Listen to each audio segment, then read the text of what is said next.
Are we live? I'll wait for chat to give me the go-ahead, but hopefully we are. Good evening, everyone. Welcome back to Tomlinson Talks for this cozy Monday in April. Hope to see all the patriots in the chat. Someone says, is he always this late? And you posted that at 1 minute past 7. Pushing your luck already. I mean,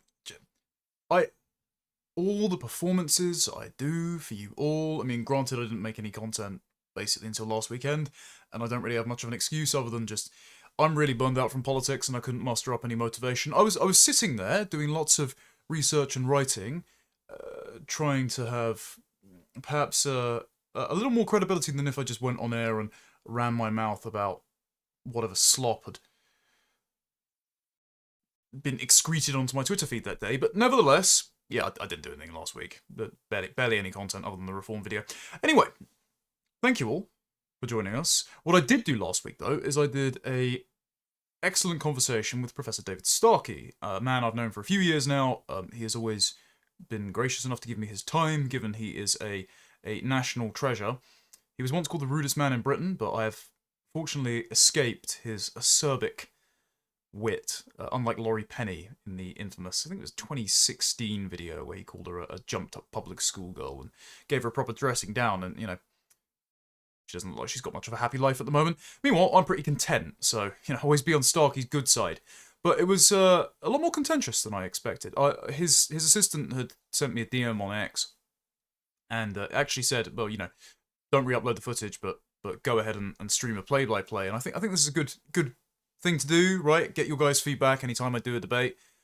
Might be quite fun. Anyway, his assistant said, oh, do you want to come on and talk about reform and restore? And actually, Professor Starkey had a slightly different format in mind. I think he started with a structure in mind using the framework of historical comparisons and hoped that if I acquiesced to the premises he laid out, I would reach the same conclusion as him by the end, which is the conclusion, as he seems to have reached, is to be an intermediator between the Tory party, to which he is still emotionally invested, and Reform UK, which he's now a lot more comfortable with as an insurgent force because it's taken many Tories. And therefore, he has resigned himself to being comfortable with accommodating a series of imported foreign cultures and faiths, so long as the state is sufficiently muscular to keep them in check. And I'm sorry, I'm just not keen to do that. I don't want a Hobbesian Leviathan to treat our historic faith as equivalent to all of the others, and also I'm not content to have this demographic change continue, which such a measure would ensure, because it was never wanted, and we're not going to have the same country at the end of it. And so it took a different turn than I had expected, but I think that the structure didn't play out necessarily as Professor Starkey had accepted, because I didn't accept the premises. But he has, in the description of the video, as you've seen, offered a part 2, and I'll be happy to take Professor Starkey up on that offer. He's always a gentleman. Someone sent in a super chat. I will be addressing super chats as we go if they're pertinent to what we're discussing, or just at the end. So any questions, comments, feedback, call-outs, desires for a WrestleMania match, just shoot them over. Moomin UK has said it was fantastic, you just need more time to chat. I agreed. He wanted to keep it to around 45 minutes to an hour, but we had so much more to say. And it's because the professor's questions had quite a lot of well-informed, erudite preamble, but it meant that I think the next one should be done in person. It means it's a bit more fluid than just giving our respective monologues straight into a camera, where I'm doing this now. I'm looking at you, chat. I'm in the room with you. We're all in the room with you. Nobody believes you if you say otherwise. No, okay, stop.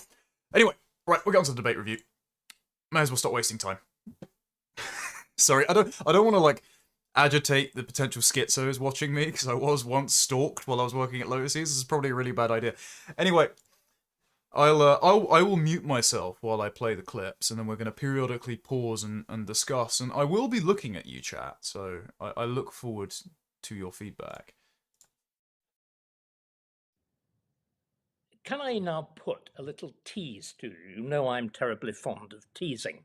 Do you ever look at that curious ragbag of a thing called the New Statesman? I do indeed. They actually put Yeah. out some good stuff these days. Yes. Pause there. New Statesman is actually a pretty good paper these days. I know they're the enemy, but they do, arguably on things like the Tony Blair Institute or some of their tone policing of right-wing slop, they do a much better job than ostensible right-wing papers like The Spectator or The Telegraph. So Did you see the, I thought, terribly mean-spirited piece on Rupert, the most recent one? I don't think I did. What is fascinating is it plays him up as old Tory duffer. There is a description of him, again, now let's get this right, how he could fall into that category. He was at Radley. He's a member of a very distinguished St. James's Club. He is a farmer. He's a hunt and shoot and fisher. He's the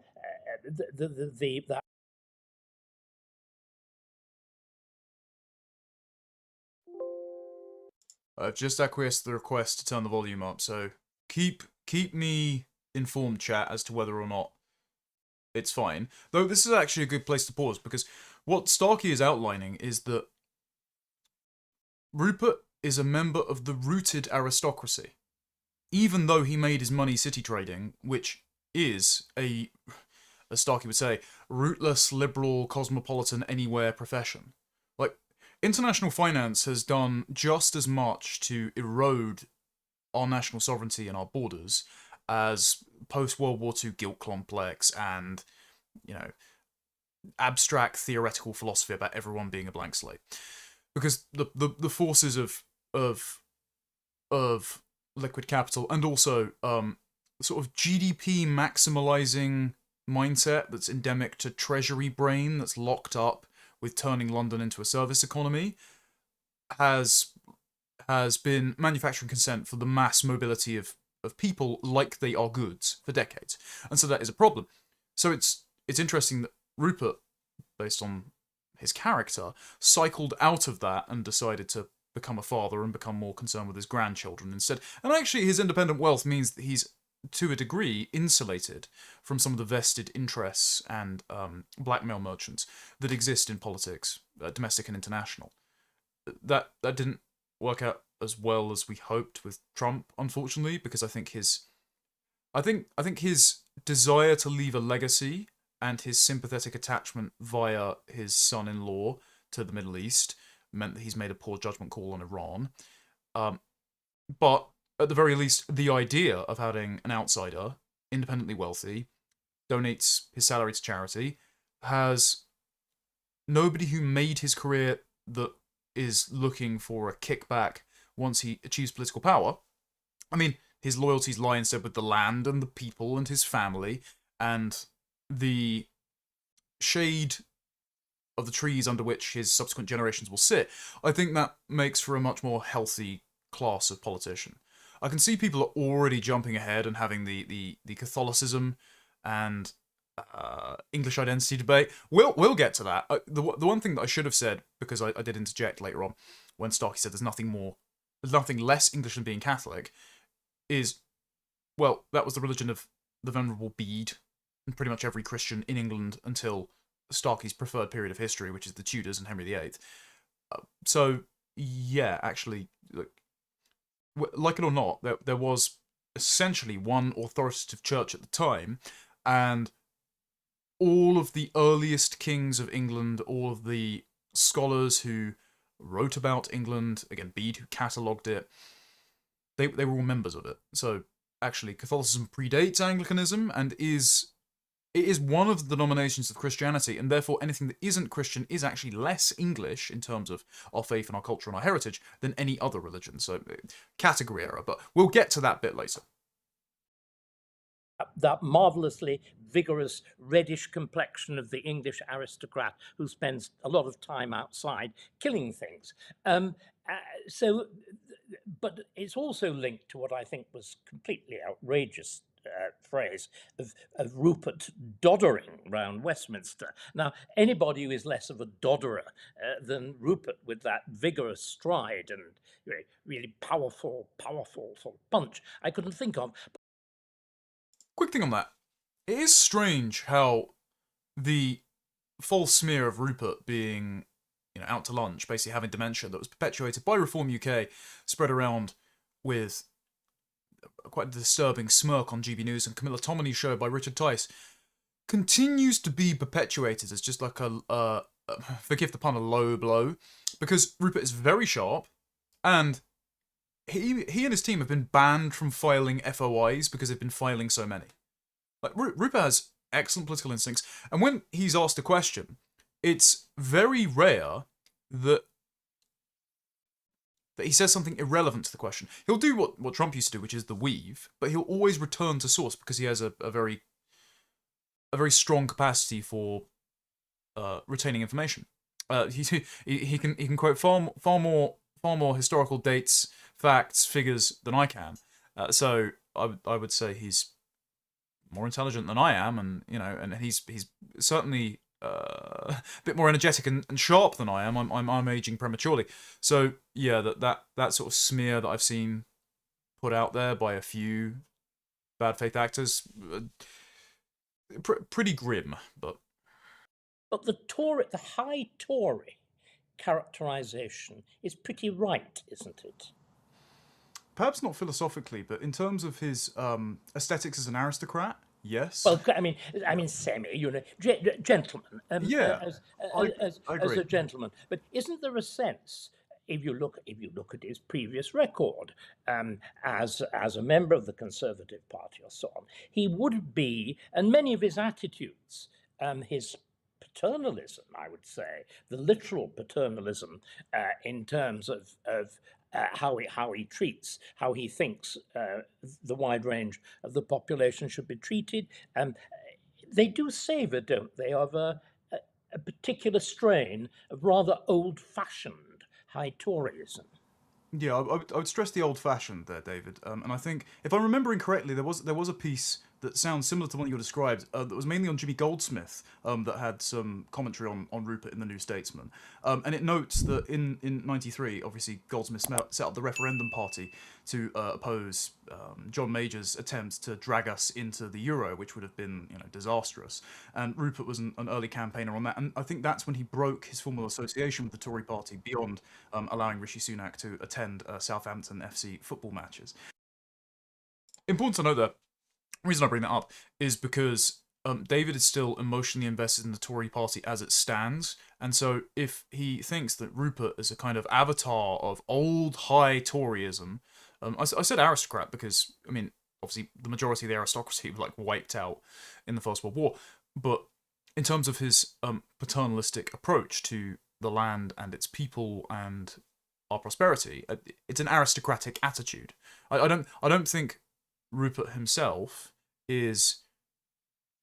I don't think he has the character of the kind of gutter populism that people accuse Trump and Orban and other such figures of doing. Of Farage, even, Farage is a lot more pier-side carnival barker than he is aristocrat. The one time that Farage had excellent aesthetics was actually when he was in his barber jacket and his flat cap walking his dogs on the cliff face and near the shoreline, talking about old military outposts and various bits of history. And oh, excellent, brilliant. There's chat spam already. I'm going to put you in timeout. Anyway, people appreciate that because he is focused on the intergenerational political project rather than his own image. The fact that there's no one really like him left in the Tory party today shows how tenuous a link it is to try and say that Rupert Lowe is basically a Tory. Because the Tory party now is summed up by Shadow Foreign Secretary Priti Patel, who is obsessed with India's living bridges, Yoruba girl boss Kemi Badenoch, James Cleverly, the worst named man in the world, the non-entity that is Mel Stride, and Jeremy Hunt, who David Starkey just got done debating, who said we need to be the world police with or without America, and we should be proud of our migration policy even under the Conservatives because he has a Chinese wife. Okay. even the old liberal Whigs would think that you guys were demented. Looking at the time that David Starkey is quite fond of referencing of Disraeli v. Gladstone, Gladstone was in many ways much more conservative than Benjamin Disraeli. He was a devout Christian who went around proselytizing to prostitutes, trying to get them to convert and leave brothels. He framed most of his military interventions using the empire through a Christian lens. So the idea that the modern Tory party is anything to do with the traditional Tory party, that anyone is even close to Lowe in the Tories, and Lowe left 33 years ago. Whereas, for example, Zia Youssef, when he was appointed Reform chairman, he was still a Tory member. Just sums it all up, doesn't it? It means that we shouldn't be emotionally wedded to the Tory party. We shouldn't try to save it from its own failings and the failings it's inflicted on the country. And I think one of the flaws the great Professor Starkey has, and he is, without doubt, he is on our side and very intelligent. One of the great flaws he has is being sentimental, I think he would admit this, about the Tory party as an institution. Because he says, later in the debate, Whiggism is true Toryism, which means that he believes in the power of institutions to transform the people and the country. And so that means the institution has to stay, even if the people have been hollowed out, and even if it has strayed so far from its original purpose, even if it now, as I think it's Conquest's third law, its behaviour can only be explained if it has been thoroughly captured by a cabal of its enemies. So I think it's evident that the Tory party has lost its way, in that if you want to describe Rupert as a kind of avatar of being an old Tory, a sort of aristocrat, farmer, someone who cares for the land, stewardship, speaks in terms of generational cycles, that there's no one really like him left in the Tory party now. But can we just stick? So I do want to note, whenever I criticise the Tories, David wants to divert back to his pre-formed framing, and I don't think we can have a conversation about politics as is without being concrete about the decisions made by specific people that have made our country worse. And I had to really quite commit to making those, not detours, but to reroute the estuaries back to the river so that we could continue discussing that. Am I getting light pouring through my window? You're going to have to forgive me, chat. I'm going to have to stand up and do this.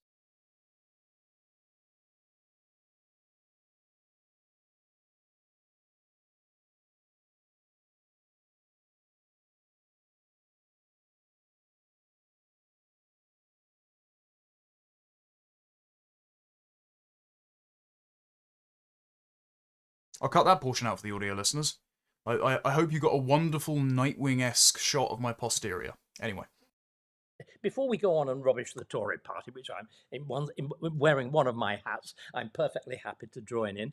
In another one, I shall be a kind of slightly shy defender. Can we just stick with that characterisation of Rupert as, okay, outside the Tory party, quite old-fashioned high Tory? Now, what Rupert is doing at the moment, and we've gone through the trio of you, stalwart young men, as you were saying, groomsmen at your wedding, Harrison Pitt, Charlie Downs, you.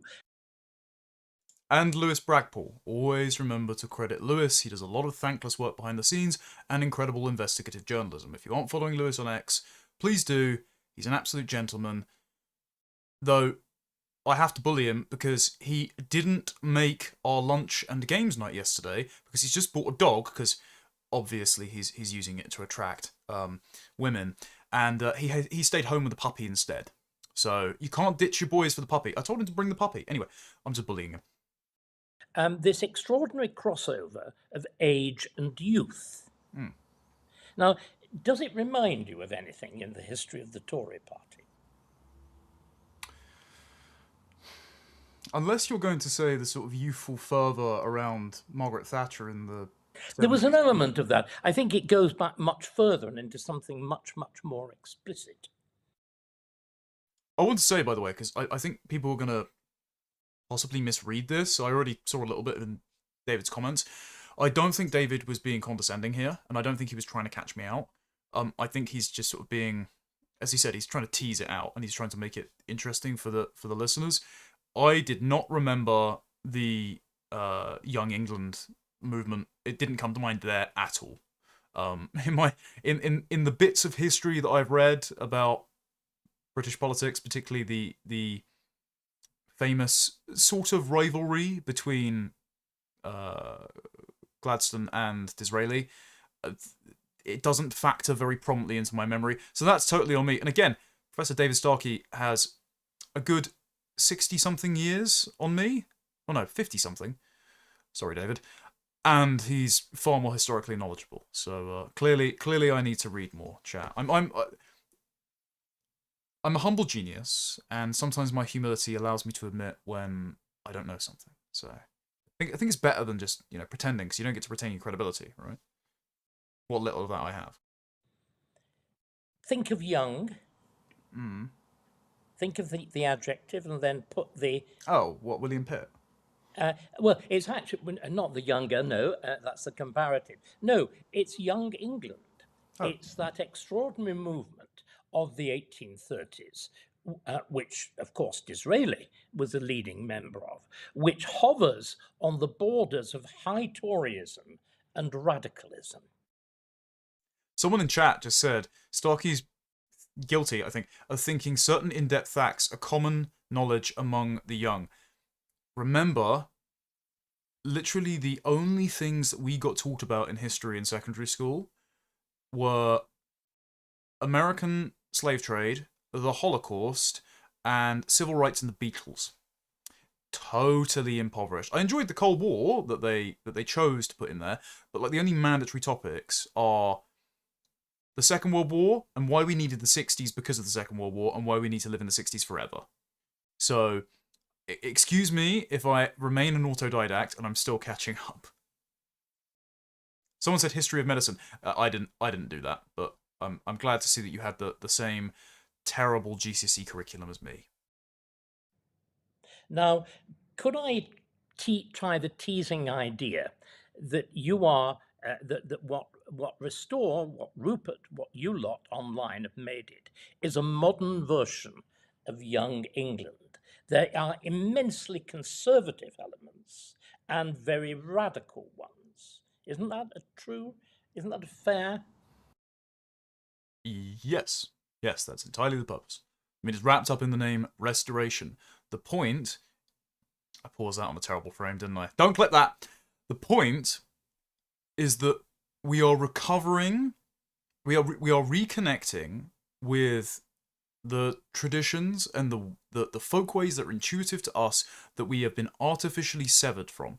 I would like to treat it, and ironic because, Hungarian election yesterday, Orban lost, as unfortunately, not only was I predicting in my respective circles, but speaking to members of the Orban government and the broader Hungarian conservative intellectual sphere, everyone knew that he was going to lose. But I see it very much like the Hungarians post-Soviet occupation trying to revitalize their culture and their national identity. Relocating the crown of, apocryphally, the crown of St. Stephen I, first king of Hungary in the year 1000, that baptized the Hungarians, converted them to Christianity, founded the Hungarian state, relocating it to the Hungarian Parliament building, almost like the relic from... there's a little fly in here. It's really annoying. The relic from... that was in Constantinople from Troy, the Palladium, that was also in Rome. So putting an artifact in the foundations of your state to show it has continuity with the past, and it's a statement of intent for the future. And that's the ethos of Restore. So, yes, immensely conservative with the energy of a revolution. I recognise the characterization of youthful exuberance, radicalism, but a sort of recovery of tradition. But I am very fond of your dinner speeches, Professor, especially the one that you gave at the Cromwell Club. I know that you frequently referenced Disraeli's rejoinder to rootless cosmopolitan liberal change for its own sake. And I would say, and after your interview with Rupert and one of your most recent appearances at a Reform Branch meeting, where you mentioned that quote again, I wrote a piece on Substack actually breaking down why I don't think Restore is connected to that dichotomy that Disraeli sets forward and you often cite, because I think actually that puts the Tories, capital T Tories and the modern Conservatives, on the losing end of a dialectic. I previously wrote a piece on this on Substack. I will retroactively add it to the description of the stream, but you can find it. It's called On the Prudence of Revolution in Britain. I don't think Professor Starkey read it before this, but he definitely watched my my NCF address, and I think that was the prompt to get me on the show about whether or not reform or restore were the prudent option, and I said restore because it has a clean slate and it's virtuous compared to the treachery and the willingness to lie, which is the price of admission to reform. But anyway, in that piece, I wrote it in part response to Dr. Nima Parvini's essay on Fabianism and the Tories. By the way, Dr. Parvini will apparently be reviewing this exchange with myself and David Starkey, and it'll be out on Wednesday morning, so go and watch that if you haven't already. Good of him to take the time to do that. But it was also in part in response to Professor Starkey's exchange with Rupert Lowe himself. And Professor Starkey, I think, is symptomatic of many Tories, where they are Whigs who have a temperamental aversion to rapid change, and so they just want to press the brake pedal periodically on the revolution to ensure that they are comfortable with it. And this means that the Tories often end up consolidating the gains of the progressive revolution, and it becomes the givens upon which the Tories govern.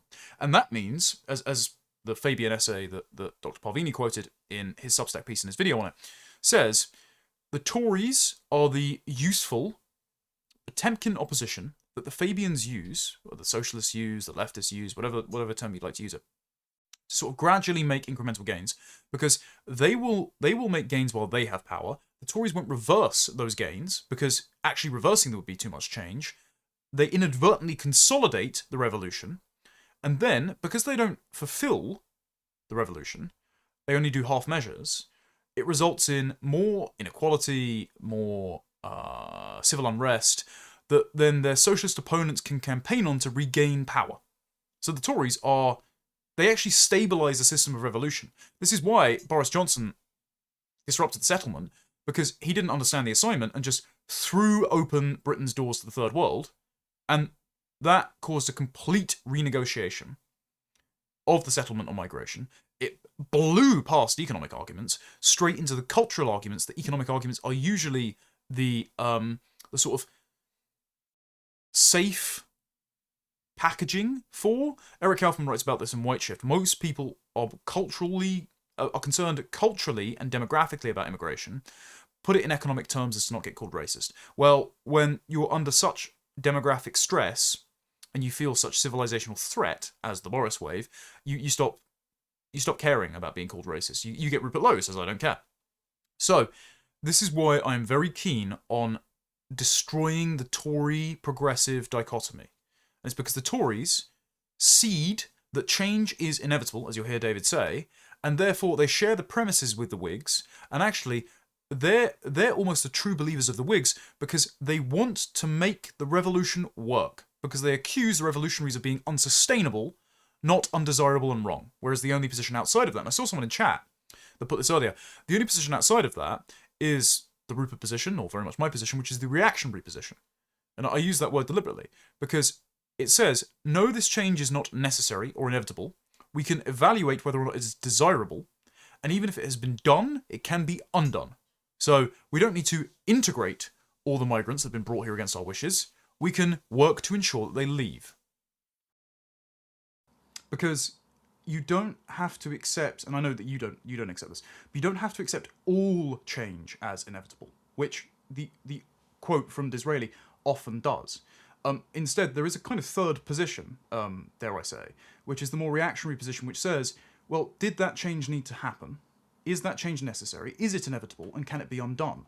And so, for example, when we're talking about migration, the modern Tory party says that we must adapt to the change that has happened. You know, they try and wash their hands of the culpability of it, but they say, okay, well, these people are, you know, they're here now. We're a mosaic of different cultures, and they insist on integration as a sort of fix-all. We've now got Kemi Badenoch proposing a national integration strategy, spearheaded by Robert Toombs, himself a learned historian, who said, if you remember, that girls wearing headscarves can become English just by reading Rudyard Kipling and singing God Save the King.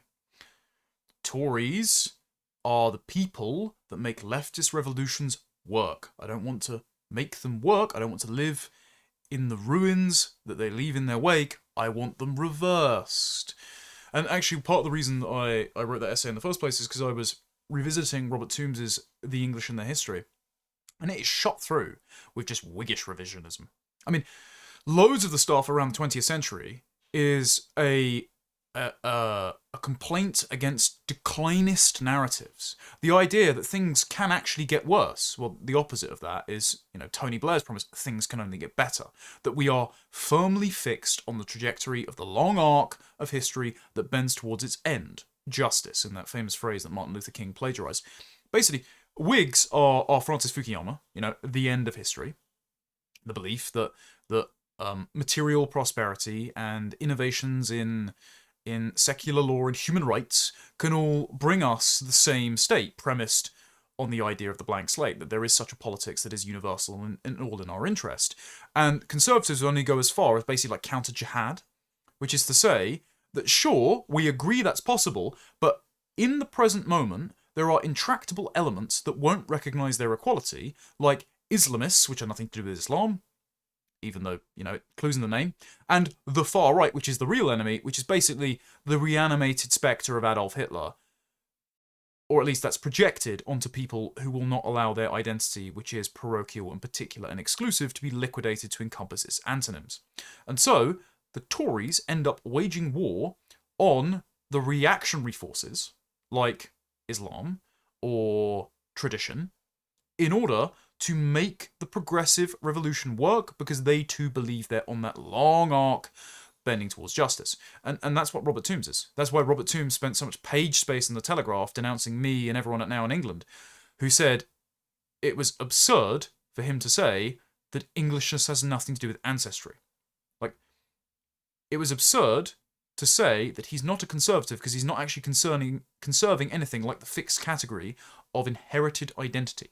Instead, he is engaged in the project of, quite subversively, using our own history to pry apart our identity to contain things that are not us in it.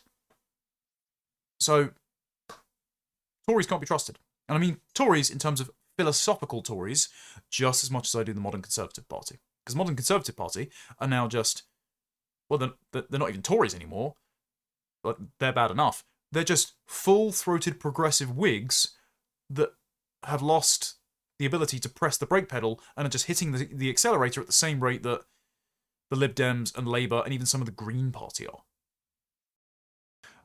Rupert's response is, no, millions must go. Actually, the change was not necessary. We don't need to adapt it, and it can, in fact, be reversed. And so it's less whether the change itself is necessary. It's less whether the change itself can be rerouted to correspond to our traditions. It's less whether we accept that Britain itself is a progressive nation, even if we're progressing towards an undesirable destination. It's more, can we undo something? And I think that's encapsulated in the name restore, rather than, you know, for example, reform, which denotes the idea that we can adapt to the change. We can sort of save the system from itself. So I don't know if I necessarily agree with the Disraeli comparison, but I certainly agree with the revolutionary sort of further. Yeah, I mean, what I was really trying to get at, and we'll come back to all those points that you've made now, where there's a lot. We didn't, by the way, but we should in a sequel. We definitely should in a sequel. Though I'm probably going to have to do significantly more reading, clearly, to keep up with the Professor in the sequel. Lot of common ground between us, but equally, I think there are some points that we need to discriminate, using a good old-fashioned word in a good old-fashioned sense, as opposed to its modern abused one. What I was really trying to tease out was, I listened to, I can't remember which one of your splendid, and it was a very splendid performance at an NCF quite recently, in which the discussion shifted to a ground which is now very common, actually, between you and reform, thanks in particular to Danny Kruger, the whole issue of family, community, country. I don't wish to be personal here as well, but it is bitterly ironic that Reform have that phrase that they pilfered from the SDP, when if you look at the leadership of Reform and Restore concerning their families, you've got David Bull, gay man, Zia Yusuf, a confirmed bachelor, you've got Layla Cunningham, who's divorced, you've got Matt Goodwin, who's divorced, you've got Lee Anderson, who I don't know if him and his wife is still together. I know she was unwell, and he was very friendly with the women at Reform Party conference. You've got Richard Tice, who is divorced and currently engaged to Isabel Oakeshott, who I believe they each left their respective spouses and families to be together for. And you've got Nigel Farage, who's been divorced a bunch of times and has a series of mistresses. All of this is public, by the way. I'm sure that's an inexhaustive list. Meanwhile, over at Restore, you've got Charlie, married, me, married, and, supporter, not on the party payroll, just have to make that proviso so that I don't get my friends in trouble. They don't have to answer for anything I say, remember. You've got Rupert, who's been married for 40 years and is now a grandfather, twice over. You've got Rupert's team, head guy that does a lot of social media stuff, married, got kids. You've got Harrison, who has a lovely missus, won't disclose anything about his private life, but met her, very nice. And you've got Lewis, who needs to behave himself. So, everyone's in pretty good form. If we're seeking to preserve the traditional family, I think we should probably have one. And again, how that's understood, how it's applied is a different matter. But that's become very common ground. And you were giving, and this is where I wanted to tease out the idea of the neo-medieval. You were giving this account, and it was warmly, warmly echoed by so many people there, that when I grew up, I lived in a close-knit community, and I'm echoing directly what one of the speakers said. And when I went off to school, it wasn't just a question that I walked, it was that people who along the streets where I walked knew me. If anything had gone wrong, they would have known who to get in touch with. I can see in chat people are saying, why does that matter? Isn't that just an ad hominem? No, because if you want to lead a country, you should model the virtues that you would like to see reflected in the country. And because your everyday behaviours, I think C.S. Lewis said this, your everyday behaviours compound like interest. Virtue and vice compound like interest. You are what you continually do. And so, if you have bad habits, if you are in hock to your vices, if you have low impulse control, if you do not demonstrate the virtue of loyalty, then how can I trust you? And I understand people are going, well, who cares if they're a patriot? Okay, but if you're in a scenario where you have to make a tough decision and you have to be disliked, or you stand to lose something personally for the country to gain something, how can we trust that you're courageous enough or you're principled enough in order to do that? And I would just say, I want normal married men of good character running things, because our country was way better for like 1,000+ years when they were doing that. And it was this, dare I say, I think a world almost of England as a series of idealized medieval villages, wasn't it? I don't know about idealized, but possibly. And something we were discussing off air, you gave your condolences, which I appreciate, for my grandmother's passing. It was her funeral yesterday. And my grandfather, I've said before, not on this platform, died on the same day as Peter Whittle. And, it's very tragic for my family, but now they're reunited. And I went and spent time with them, and they were all born in the East End. Some of them still live there, some of them still suffering with the Roman Road in Newham, but my grandparents born near Poplar and Dagenham and all that. And they've, most of them been ethnically cleansed out of the area. And when I was reunited with them on that occasion of grief, there was an outpouring of solidarity, of shared understanding, and all of them echoed the same concerns about politics that, you or I do now for a living. And so it reminded me that these people could be living around me. And it's only because of various economic and policy choices that we've been pried apart from our extended families. You know, we're more nuclearized than those in the Mediterranean, and for the better, I would say, in terms of our development. Alan McFarlane's work is good on that. But we are atomized from our extended communities and our extended families. And pause there. I know I let myself go on for a while there. The reason I reference Alan McFarlane is because his excellent work with anthropology, The Origins of English Individualism, point out that thanks to the Catholic Church, funnily enough, the first Archbishop of Canterbury and then the ratification of the cousin marriage ban in the 13th century, Britain had nuclearized family units well before anywhere else. We were very unique in that respect. And that meant that we were laterally mobile, if not upwardly mobile. So we still had, back when, before the Enclosure Acts, before industrialization, we still had a agricultural economy and people had their stations in life. They were yeomen more than they were peasants.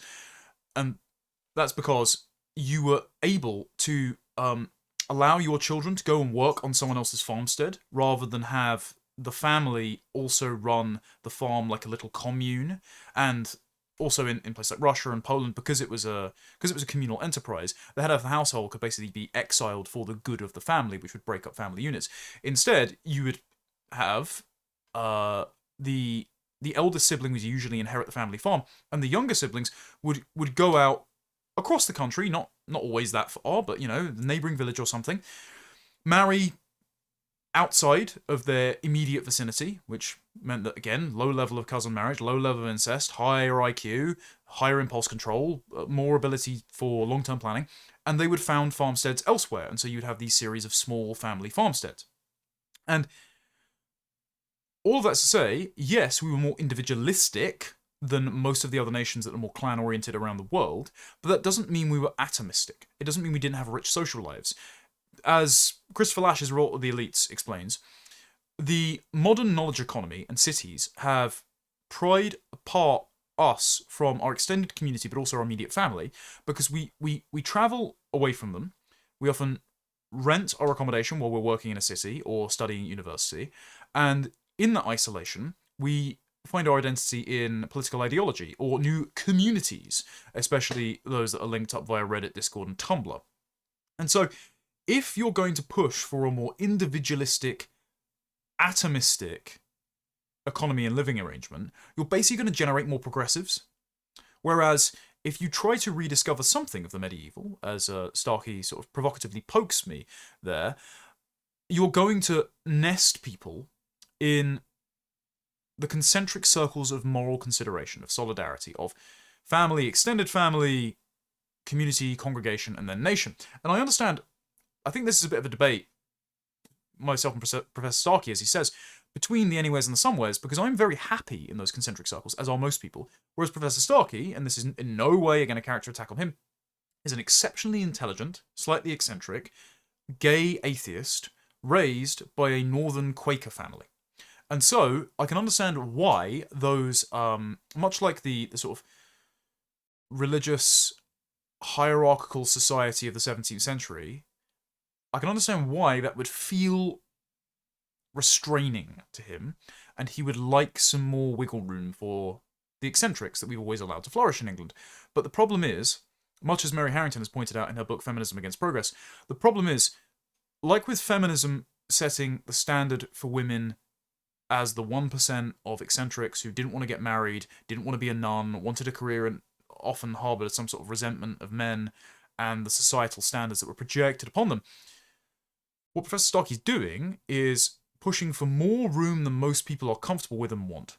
And so that means that often the somewares have to fit the anywhere mould, and what you then get is in that gap between what people would like to live like and how they're actually living, you get basically the Green Party, which is saying you feel like you lack a sense of community, you feel like you lack purpose, you feel like your entire life is being bled away to an economic system that seems to accrue benefits at the top and never at the bottom. You can't afford a house, and you are renting some sort of box in London to try and make ends meet. So we're going to give you all the stuff in the world so you can have a sense of community again. Like, you, in that natural gap of how humans like to live, you allow left-wing ideological beliefs to come in and prey upon the legitimate concerns that people have. And so if you don't recover that almost medieval rootedness, the belonging in a village and a congregation and extended community, then you get people finding community in political ideology, in pride parades, in signaling their pathological altruism and support for much more virulent communities that have been imported into our midst. And you end up making everything worse.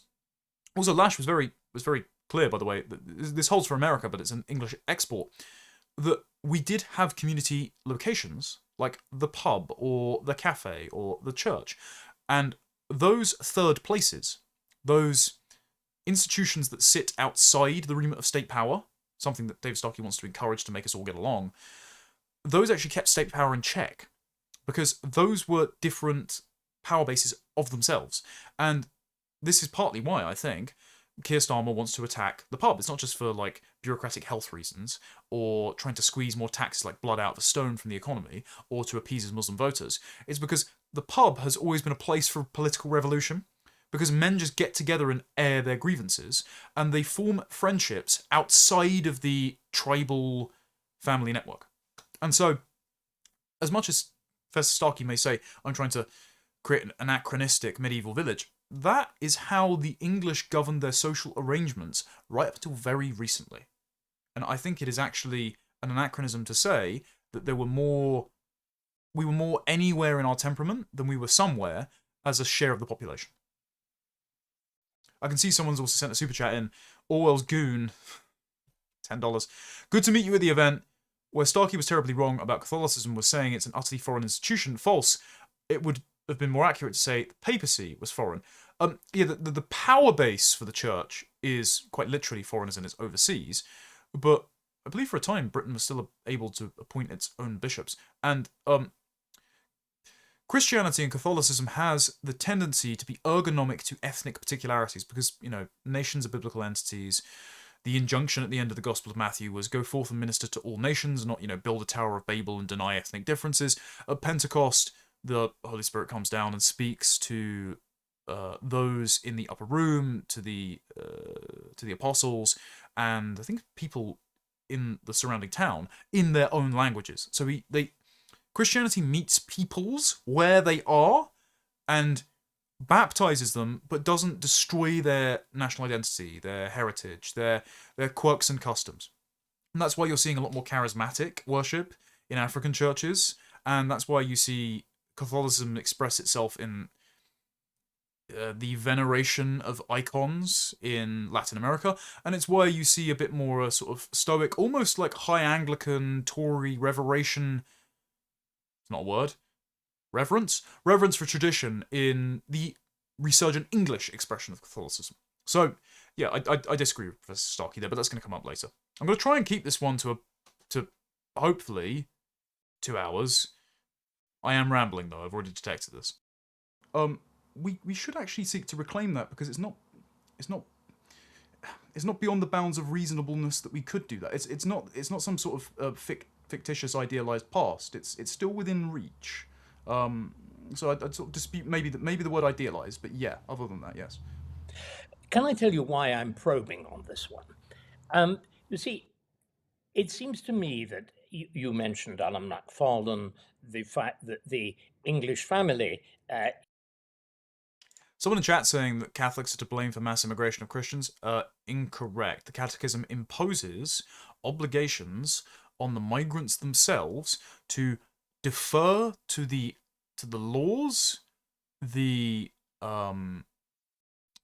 patrimony, and the culture of the recipient nation, or the nation they would like to go to. And so if the migrant doesn't maintain that relationship, it is legitimate to expel them.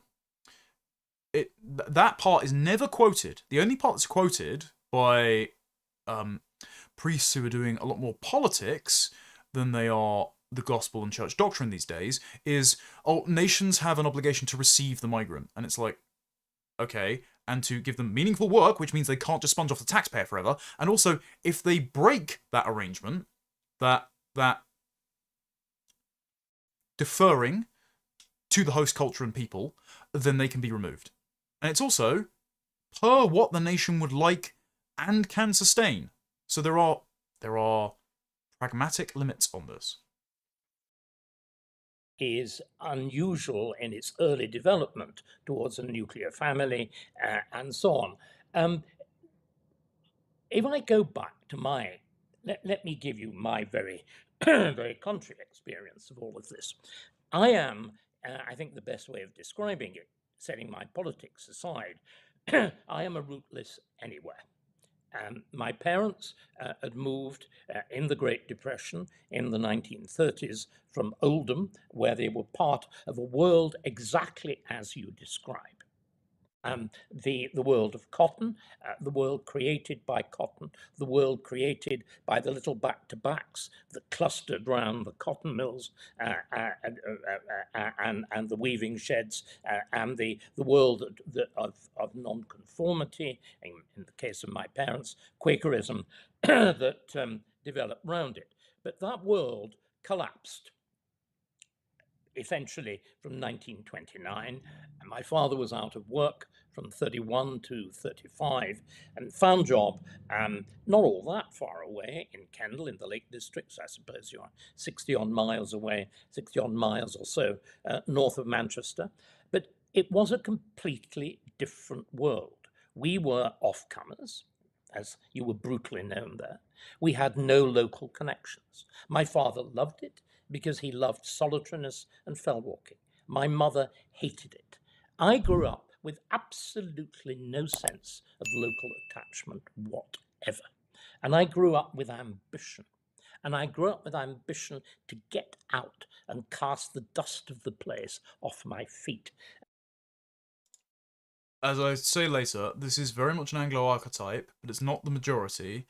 And I think Professor Starkey is projecting that onto more people than are currently in the country, and precluding the need for rootedness and stability and limits for those who are not quite as intelligent and upwardly mobile and ambitious as himself.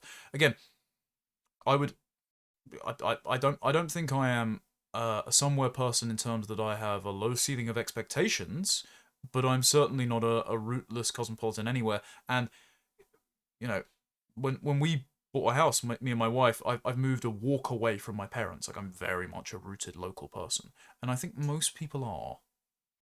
And in my school, my little local grammar school, long abolished, of course, there were plaques on the wall because it had been founded one way or another in 1526. And do you know why it had been founded, Connor?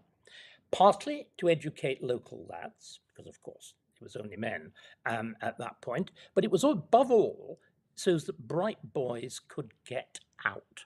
There was the entire network of scholarships developed in the 17th century, which if I'd followed the rules, and as you know, I never follow rules, I was supposed to go to the Queen's College, Oxford, and instead failed to get into the Queen's College, Cambridge, and got my apostrophes the wrong way round. But I think you are, and this whole cult, you, Kruger, the whole of this communitarian route, I think you're missing what is peculiar in England, which is the mobility, which is the change, the embracement of change, the creativity. Again, I've given you one example of my family. If I look at the generation of my grandmother, whom I never knew on my mother's side, two of her sisters went to Canada. Half of my grandfather's family finished up in moving between Canada and New Zealand. We've been the country with the greatest levels of not immigration, emigration. That's why the empire was created.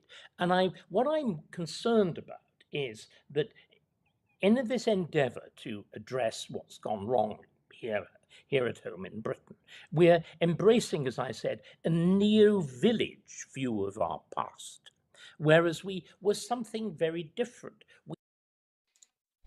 Again, Professor Starkey keeps saying we here.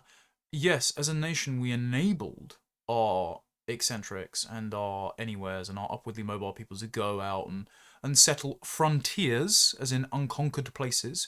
We enable them to participate in our global empire, but the majority of people were not participants in the empire. Like, we did have emigration, not immigration, but that does not mean that the majority of our population participated in that emigration.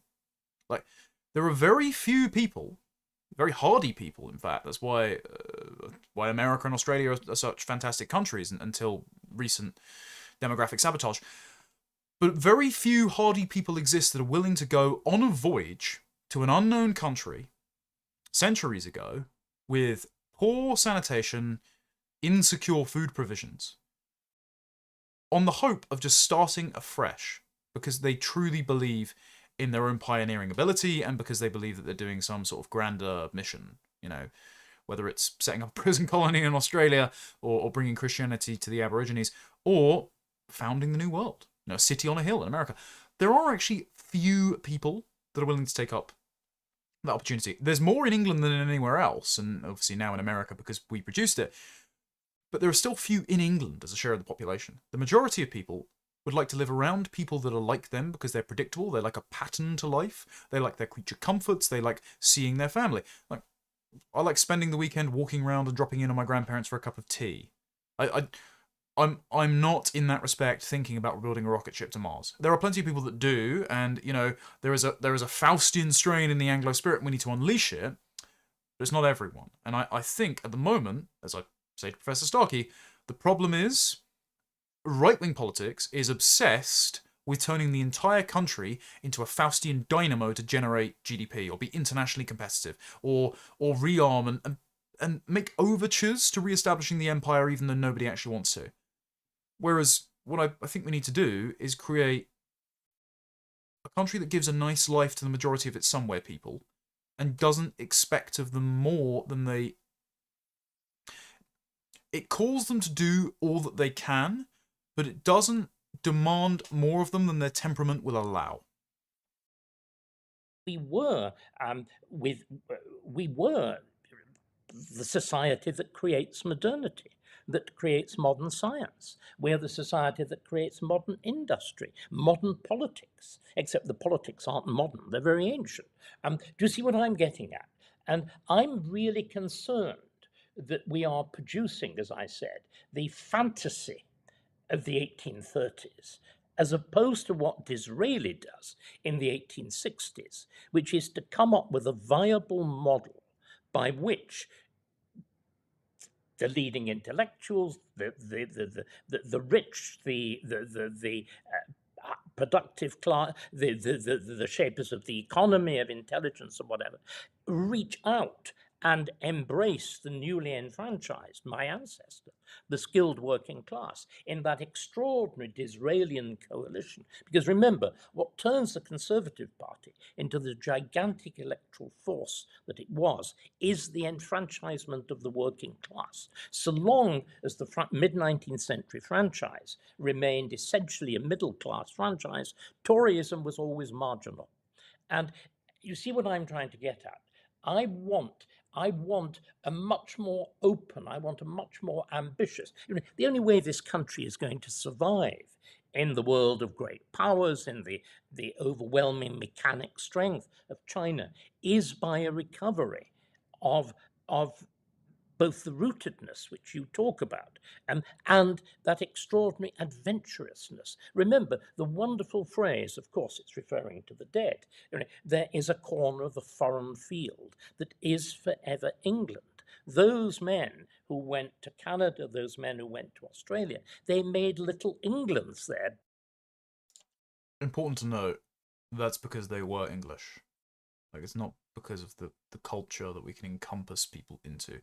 I understand Professor Starkey does accept demographic realities, but a lot of this talk about history and culture and using the state to try and bring Islam to heel misses the fact that even if we, for a short time, reassert our cultural dominance, if we do nothing to fix the demographic situation, it will be all for naught. Because even our criminals produced a more functional civilization in Australia than generations of non-criminals in Africa, India, the Middle East. Pick a country that basically isn't Northwest or Central European, or a colony of the Anglosphere, or Japan, and it's non-functional compared to the country that our criminals built. Big England's there, but they were brave. They were astonishing risk takers. And I'm feeling that we're missing this. The whole thing is terribly defensive and protective. So allow me to gently disagree on 2 points. I don't disagree that there is an archetype of the sort of seafaring Anglo that goes out and settles the wilderness and builds, the greatest naval power that we've ever seen, and produce the Industrial Revolution and modern science and great literature. But just as in Tolkien's work there is Gondor, there is also the Shire, and you don't actually get the Shire without Gondor protecting it. Completely agree. But what I think has been the problem of modern politics, and perhaps you say, Dave, we need to sort of reclaim the sort of rootedness of the farmer, the village, etc. By the way, Professor Starkey, whoa, don't know what happened there. Professor Starkey should hopefully remember, in that analogy, the motivation of protecting, let's say, even Minas Tirith, routing the orcs from Osgiliath, is that it is their place. So they're still defending their home. And the motivation of those hobbits who are taken from the Shire and go on their first adventure, even if they are ill-suited to it temperamentally, is to return home at the end of it. So the vast majority of people are not anywhere people. The vast majority of people are somewhere people. And yes, I can see you Shire posting in the chat. People that are saying, oh, don't make Lord of the Rings comparisons. Lord of the Rings was written by Tolkien, a Catholic, it's very, very English, so perhaps Professor Starkey should reassess his claim that there's nothing less English than being Catholic. To be English mythology, not an allegory for the First and Second World War, even though, of course, it inadvertently influences writing, but it's because it speaks to the English character. Our desires, our preferences, our prejudices, our sense of morality that is ingrained in the architecture of the narrative. And so it's actually a pretty good parallel to draw. Yeah, we have some upwardly mobile, ambitious men of Gondor. Most people at the end of the day love living in the Shire. And that's perfectly respectable. And it is the duty of those men of Gondor, those rangers, like Aragorn, to do all they can to ensure that the Shire can be preserved. But that was sort of an addendum to your description, and it was, and I be cheeky, a bit of a Whiggish description almost. Terrible. You see, I believe old Whiggism is real conservatism. Of course. Well, yeah, you're a Burkean. This is exactly. part of my my great disagreement. I think the Whigs and the Tories are actually caught in the same dialectic. Edmund Burke himself was a Whig that just got mugged by reality when the guillotines in France fell. And this is why conservatism, Toryism, concedes change incrementally and will never revisit it. So I'm glad David vindicates my theory in real time. Also, I just saw a super chat there. £5 from Dixon, thank you very much. Thank you for taking the time the other evening for a picture. I appreciate how busy you are. You're a popular dude and didn't mean to interrupt. Not at all. Glad I got to meet everyone at Lotus Eaters Live. I did miss my train because I was speaking to so many people and I had to crash on a sofa bed in Harry from Lotus Eaters and his wife's Premier Inn, so sorry for the cock block, bro. And then I had to get up and get the first train back home from Swindon the next morning. But frankly, don't regret it. Great to see everyone, and I won't leave it so long next time. I actually do miss Lotus Eaters. Not Swindon, because it's post-apocalyptic, but it is fun being on with the lads. And so I think we'll have some projects in the works, so I may have to return for some premium content. But we'll park that for a second. I think that is inconsiderate of the people. Nate is in chat. Nate, you didn't ask for one. You didn't ask for a photo. You just instead stood next to me and decided to mog me as I was sitting down because my cortisol was spiking, your biceps were exposed. I look disgusting. Absolutely unforgivable. Also, I'm going to add you as a moderator. Because I trust you with this power. Who, by temperament and by desire, are true somewares. Like, you know, I've travelled to, you know, Australia, America, Japan, etc.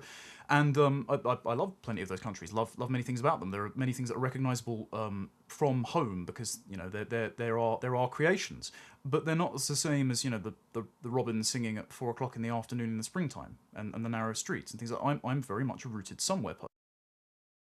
This is something I noticed, by the way. Love Japan. Very similar, actually, in terms of its narrow streets and birdsong and quietness.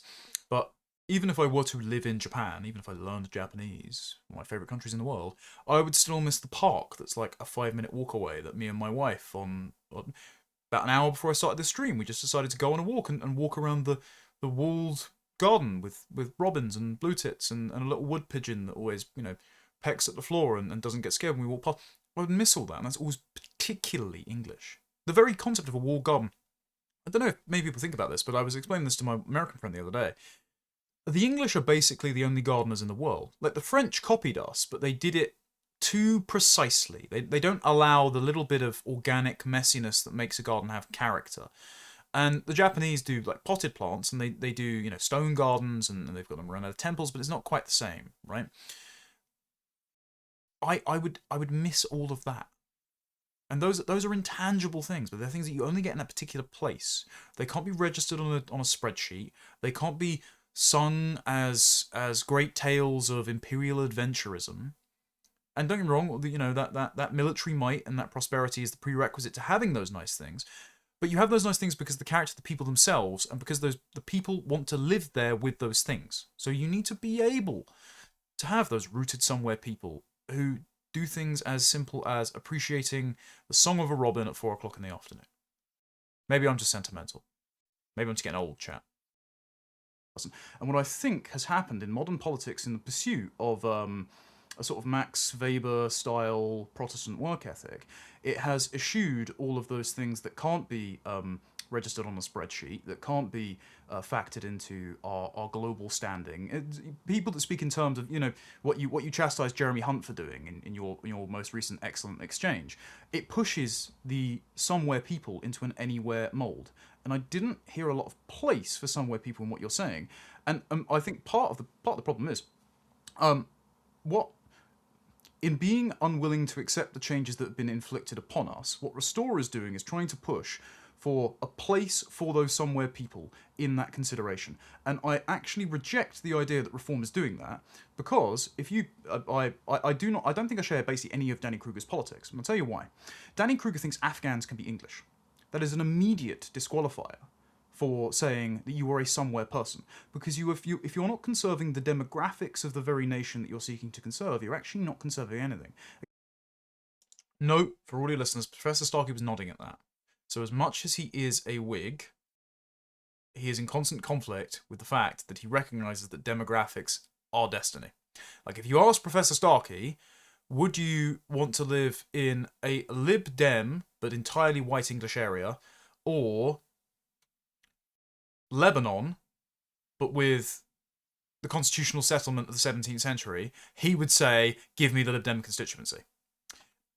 And so, Danny Kruger is far to the left of David Starkey, even though David Starkey says Danny Kruger is focused on small-minded medieval communalism.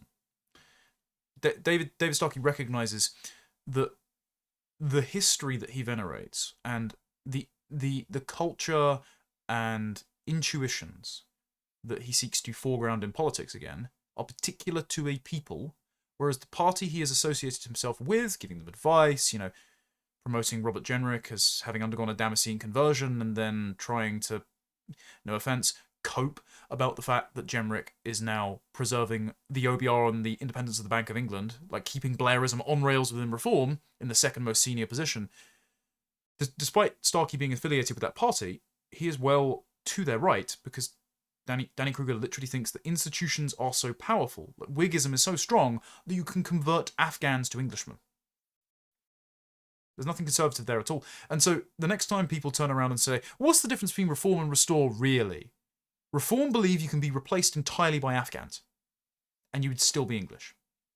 Restore Britain knows that the British Isles are 4 nations comprised of the English, Scottish, Welsh, and Irish people, and belonging to that people is a prerequisite to considering yourself British. And that is not being mean to anyone of any other heritage, doesn't mean they can't be our friend, or our adopted family member, or even they can't be a fellow traveller in seeing us regain our national sovereignty. Think Stelios, or Firaz, or Momus Najmi, or... There's... Oh, blimey, she's slipping my mind at the moment. Really nice girl, Pakistani heritage, former Muslim, and I'm doing a show with her on Wednesday. I feel really guilty about this. I'm sorry, chat. I'm gonna keep stumbling until I remember her name. Naraya Khan. Like, you can be those sorts of people, and you can basically cheerlead for what you think is your team, but that doesn't mean you are British in the same sense, and that's fine. And it is only those people who can rediscover the heritage that David Starkey is so learned in and holds so dear. Thank you for becoming a member, by the way. Again, you're basically a Whig that says through institutions, through culture, through like osmosis, people from a completely different place, ancestry, cultural frame of reference can just sort of become one of us. And I just don't agree that that's the case. And I think that's a very it's very anywhere view inflicted onto the somewares who, until now, have been voting for a party like Reform because they want somewhere representation. So I think Restore actually exists to give the somewares representation. But in order that the somewares can survive, we do need, as I said, to combine it, as historically it always was combined. And it seems to me that the Disraeli and Conservative Party manages remarkably. Of course, you have the vehicle of empire, which holds these two things together in exactly the way that I was talking about. And I again, this is really gentle advice as much as anything else, because, as you know, I'm old fool enough to believe that the right does really have more in common than that divides it, and that it will have to reunite. But it does seem Impossible, I'm afraid. Genuinely impossible. Because of the discordant virtues and conduct of the figureheads that are leading the respective factions of the right. I mean, Kemi Badenoch was a cheerleader for the Boris wave. Nigel Farage called the police on Rupert Lowe because he wanted to deport gang rapists. Rupert Lowe wants to hang paedophiles and deport migrants. Like, I know which one I'm choosing. to me, and if one looks at the dynamism of Rupert's own career, if I frankly look at all you lot, if I dare be so vulgar as to call you that, you're not sit on the bottom, chaps, at all. You're quite the opposite. And we need, in other words, to recover a language which is both able to embrace dynamism on what was, after all, the traditional dynamism of England, and without which it will not survive. But at the same time, recognize that the dynamism requires roots. You see, my own view is, again, if we take the David Goodhart phrase, the somewheres and the anywheres, at the moment they are presented as in direct opposition and apposition to each other. I think traditionally in England they weren't. That, again, if you look at the proper Burkean view, and my view is that the old is the ground spring of the new. I must say, listening back to this, because obviously when you're doing this in real time, I do my best to listen and process all of the claims being put to me and respond authentically in real time. Listening back to this with the time to digest, the problem with this conversation from David's end is that it feels profoundly disconnected from the facts on the ground, which is, it's fine to talk about the need to reunite the somewheres and the anywheres in the English context. But the problem with the anywheres is they're now a class that has no particular loyalty to England. They're just in it for themselves, off to make money in Dubai, don't care about the fate of their own country. And they apply that sort of revolving door mentality to their national allegiances to the nation's economy, meaning that any participant in the economy can enter that revolving door, even if they're not as economically productive or intelligent as they are. And the other problem is, David, Professor, sorry, genuinely, massive respect for Professor Starkey. The other problem is, this is all, I don't want to say trite, but besides the point, it's useful to have an internal conversation about who should be leading politics in what way. But when we want to talk about building an economy and a nation that is dynamic enough for the English anywheres, we need English people. And we are, again, staring down the tracks with the train of demographic obsolescence barreling towards us. And currently, there's only one person promising to do anything about that. And doing something about that means we get to have the luxury of having that conversation and actually doing something about reuniting the somewheres and the anywheres. There's no point talking about the somewheres and the anywheres having a system that allows both of them to flourish if both the somewheres and the anywheres go extinct and are replaced by the characters from the camp of the saints. So it seems a little bit to lack the necessary urgency. And I'm sure we'll address that in a part 2. That amazing phrase of Chaucer right at the beginning of this extraordinary adventure of England and Englishness, where he, confronted with the new learning of the Renaissance, he puts it so wonderfully. Just as each year out of the cold dead ground comes forth new corn, so from old books new seance springs.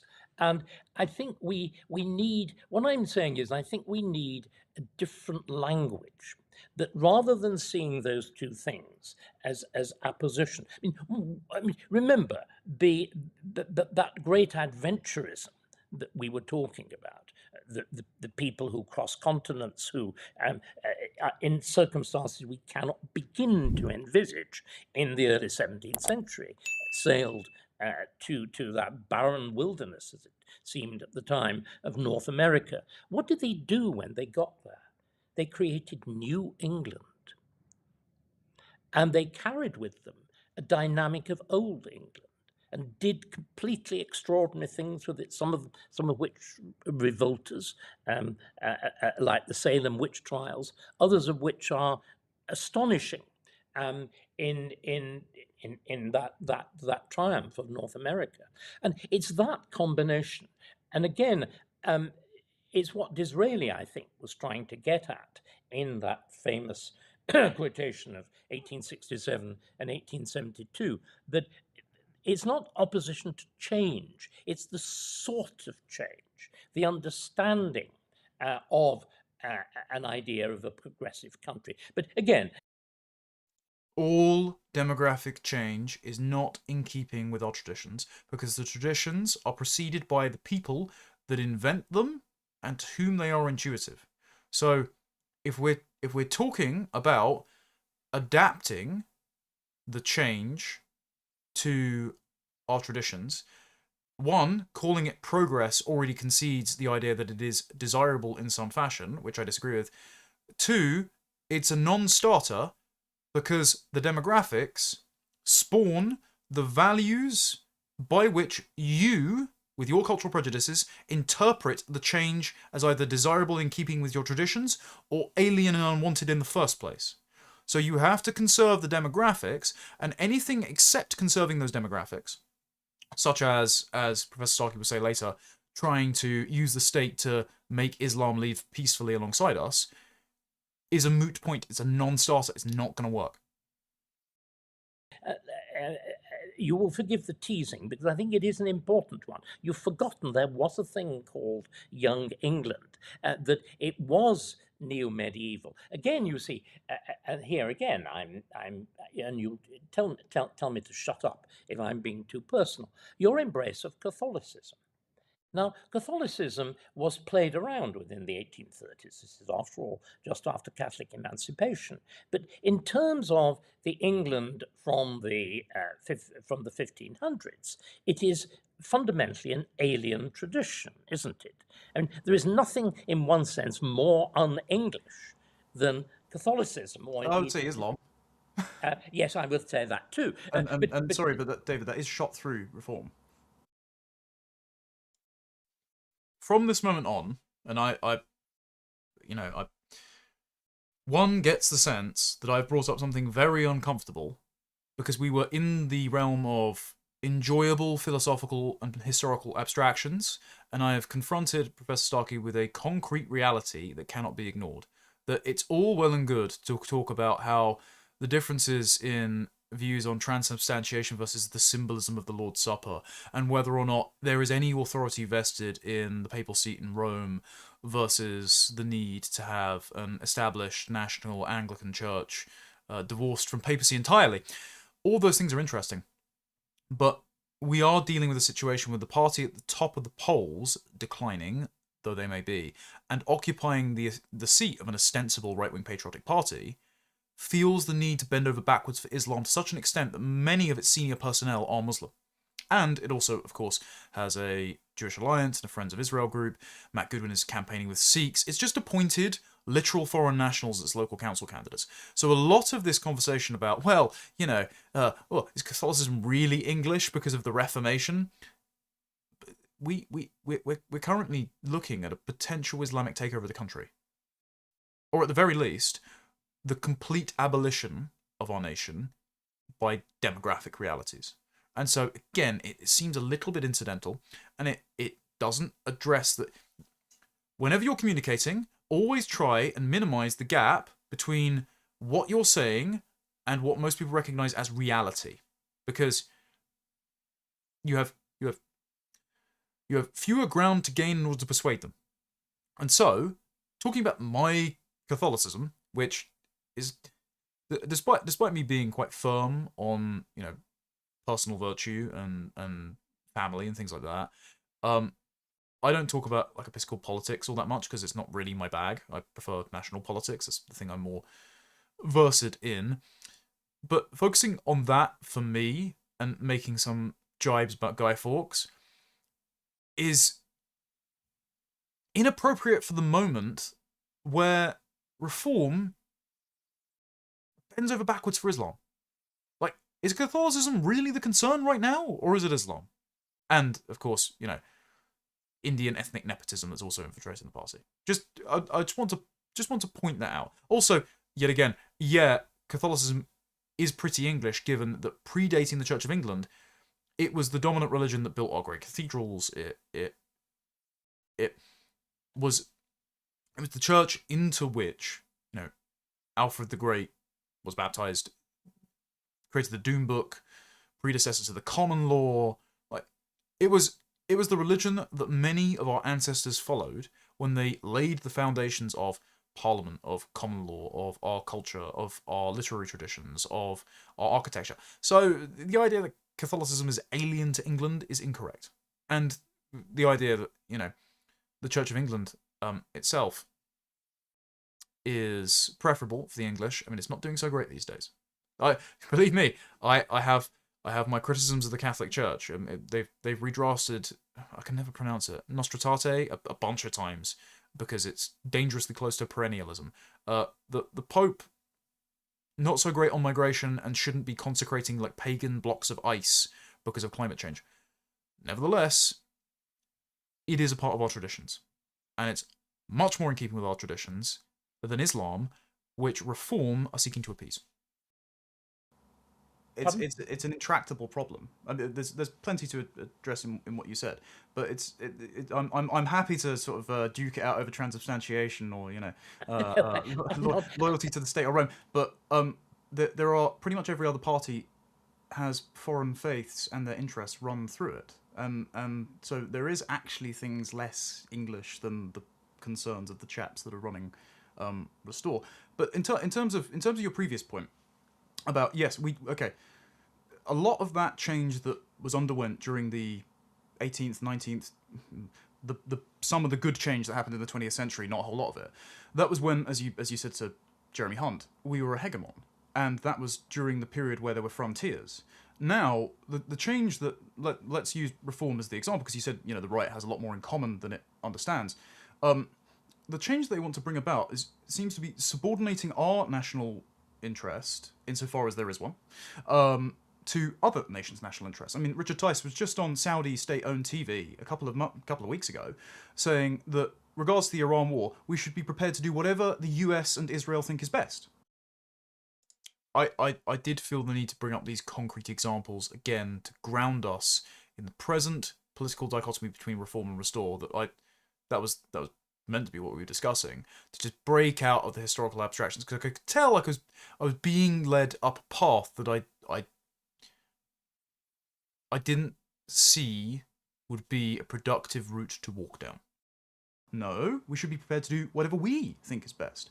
Farage is banning the Muslim Brotherhood, a measure I support, by the way, but that's after meeting with the heads of the Emirates in order to attract better business investment. I know for a fact that Nadim Zahawi jumped ship to Reform UK because he got wind of that policy and thought it was going to be better for his business dealings. And they were going to appoint him, a first-generation Iraqi Kurdish immigrant, as the foreign affairs spokesperson, but they backed off of it because they thought it would be too contentious for their own base. I don't see how what they're doing is in any way corresponding with what I think is suitable, representative of what the right should do. Whether or not it's in the national interest, whether it's, adapting to change in a way that befits our traditions. And finally, the only other thing I would say is, it's not just that, as you said, okay, let's take Burke's definition. It needs to be rooted in something. It needs to be rooted in tradition, which is particular to a people and a set of virtues and customs that they find correspond to them. I don't think that we should allow Zia Youssef and Nigel Farage admitting to calling the police on Rupert for bogus reasons to go unpunished.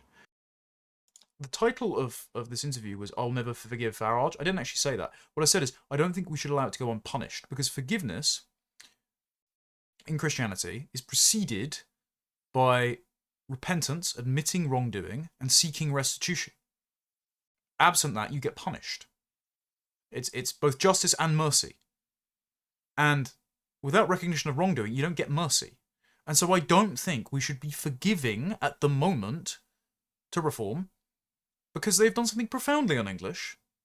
As George Orwell wrote in his 1947 essay on what being English means, the sort of characteristics of English people. Of course, you have to be English in order to be considered English, but the characteristics of the English people are that they don't want state authority intruding too much into their lives, and they think they are appalled by the law being used against them for what is a non-violent opinion. And so, for all Reform saying they want to, stop the police censoring tweets, police streets, not tweets, that is a profoundly un-English thing to do. It breaks their own stated values, and it means they're not trustworthy and not virtuous, and they haven't even said sorry for it. In fact, Nigel Farage justified it as brutal but necessary, because Rupert wanted to deport gang rapists and people that covered up gang rape. Sorry, it's not English, it's not admirable, it's not trustworthy, and again, that doesn't get addressed when I bring it up by Professor Starkey. And so, inadvertently, I think for most onlookers, judging by the comments, they found themselves siding with me because Professor Starkey didn't provide a refutation. And I think, honestly, because Professor Starkey was an advisor to Restore Britain when it was a movement rather than a party, I think in his heart of hearts, he agrees. He's just concerned about the prospect of mobilising a different political solution, and the radicalism, the necessary radicalism that Restore is offering, unsettles his Tory instincts that he's cultivated for about 60 years. And I'm sympathetic, but we don't have time for half measures, and we don't have time to have flawed. Well, no, we're all flawed, but vicious people holding office again, because they will be cowardly. They won't do what needs to be done, and they'll be more interested in protecting their own reputations and lining their own pockets and potentially using the law against their political opponents than they are in restoring the country. Because I don't think we actually have that much in common if we don't have basic virtues like loyalty and honesty, the sort of the cornerstones of conservative thought that Jonathan Haidt has found in his Morals Foundations. I don't think we can let that go, and I don't think we have much in common if they don't have that in common with us. So I'm very happy to talk about, I listen to all your stuff, David. The history, philosophy, probing me on why I'm a Catholic versus not an English Shintoist, as you once have told me. It's all very good. but I think it talks past the point of the concrete personnel and policies within the factions of the right are just irreconcilably different. Someone in the chat said, I think he wanted Restore to join the Tories at the end of the day. I think that's true. And I actually see people say, well, why did the Tories give Rupert Lowe his committee appointment? Isn't that strange? Is he just a Tory plant? It's like, no. Rupert was offered the Tory whip and said no. They clearly wanted to entice him over. It's why there were Tories that joined Restore. Gavin Williamson, who, well, let's just say I was privy to Restore meetings, and everyone in the room made their discontent with the Tory government very obvious to him. Nobody was appeasing him just because he was a former cabinet minister who happened to show up to something, right? He got the full brunt of our displeasure. And of course, Susan Hall, who's the Sadiq Khan's rival, who... I've met Susan, nice woman, not a great London mayoral candidate, had no hope of winning, being frank, but well done for her trying to hold him to task on the grooming gang cover-up. But it's clear that the Tories were hoping to poach Rupert. And actually try and contain his energy by giving him some sort of deputy shadow ministerial role, or just having him on the backbenches making noise, and say, well, you know, clearly Nigel Farage's ragtag band of populist half-wits are not serious, and they kicked out Rupert Lowe, and now he's going to be on our side doing actual tangible things for us. And, you know, basically Rupert's credibility bolsters the Tories' credibility when they should have none. And Rupert recognised, actually, judging by the rape gang hearings, which some Tory ministers, you know, attended, credit to them for sitting through that, all of you guys are complicit because you got complacent while you were in government and did nothing about it. So all we can do is clear them out. Fresh start. Complete fresh start. Because we need people whose hands are not smothered in blood to actually fix the problem.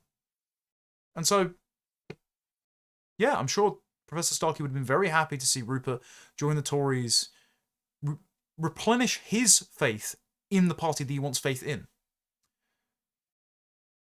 But they're busted. They're beyond repair. And Rupert made the right choice.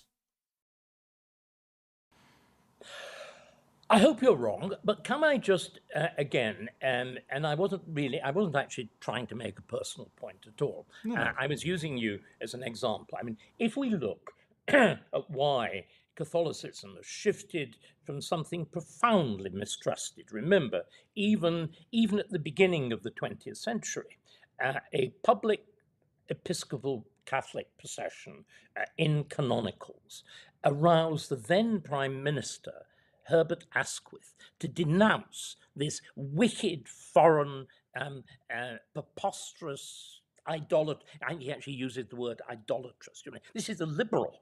This is the liberal. What I think is, and why I think it's worth putting Islam and Catholicism in the same sentence, for the very good reason that, remember, Catholicism was readmitted to England, onto Britain, on sufferance. It had been associated from the 16th century onwards with foreign domination, with terrorism, with a system of international religiously shaped legislation which claimed dominance over the secular sphere. In other words, there are very, very striking parallels with so-called Islamism, if not with actual Islam. Like you, I would actually argue it's actual Islam rather than this invented thing. The two problems here. First of all, Catholicism resided in the hearts and minds of Englishmen, even if they differed on their denomination of Christianity. Islam does not reside, aside from a few ginger converts, in the hearts and minds of Englishmen. It is in the hearts and minds of foreigners. It never needed to be here. Catholicism was here, and it wasn't a foreign import, unless, you know, you want to accuse the Venerable Bede and Charlemagne of imposing it upon pagan druids, right? Maybe we're going back a bit far if we're trying to make that argument. I see some people try to make it, but we wouldn't be England and Britain without Christianity.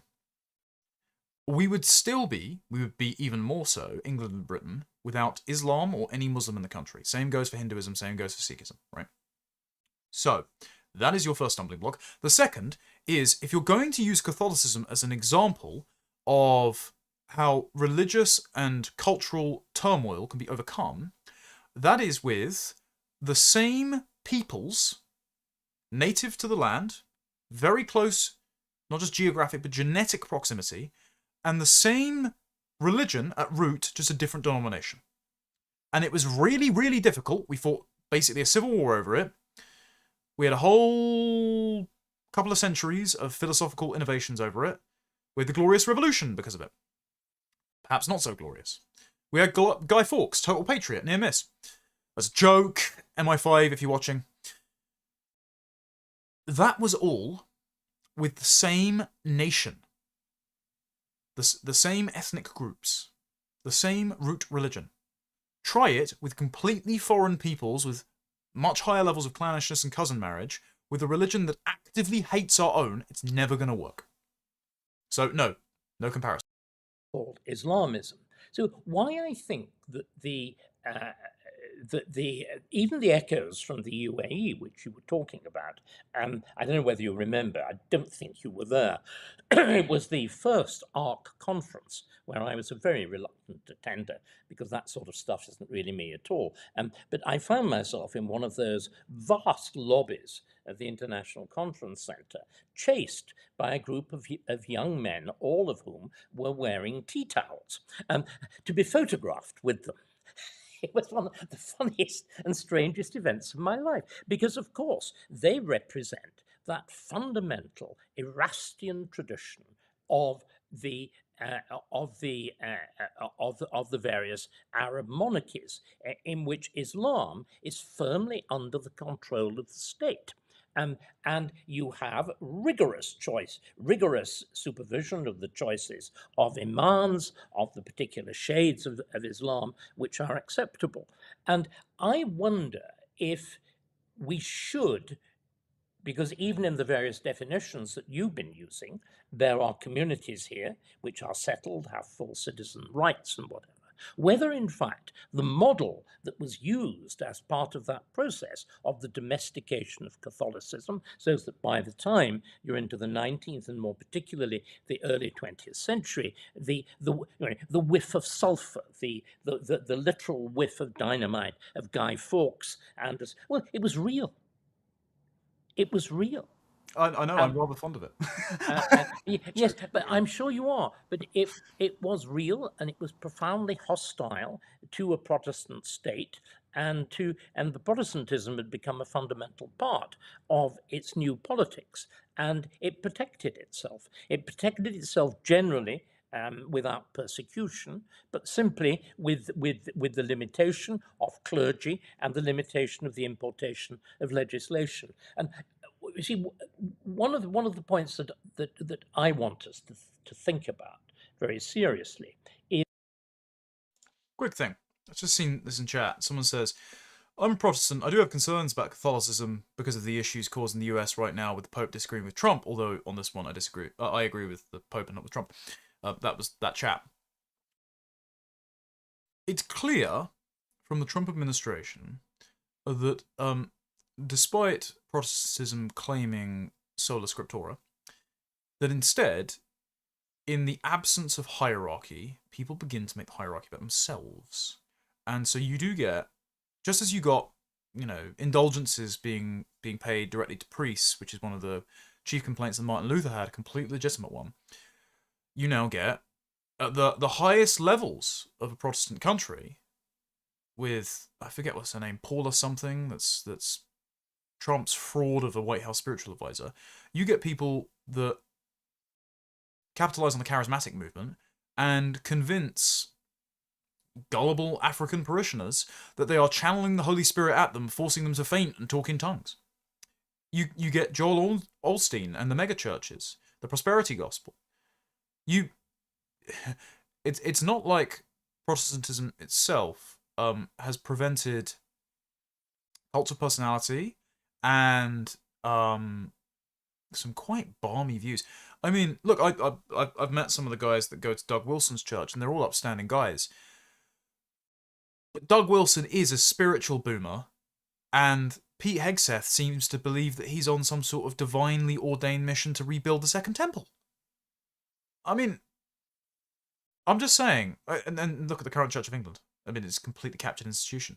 I'm just saying, the yes, the Catholic Church represents, in some senses, to nation states, a rival power base, and you actually have to ensure that your loyalty, per the Bible, lies with your nation, in fact, because nations are biblical entities.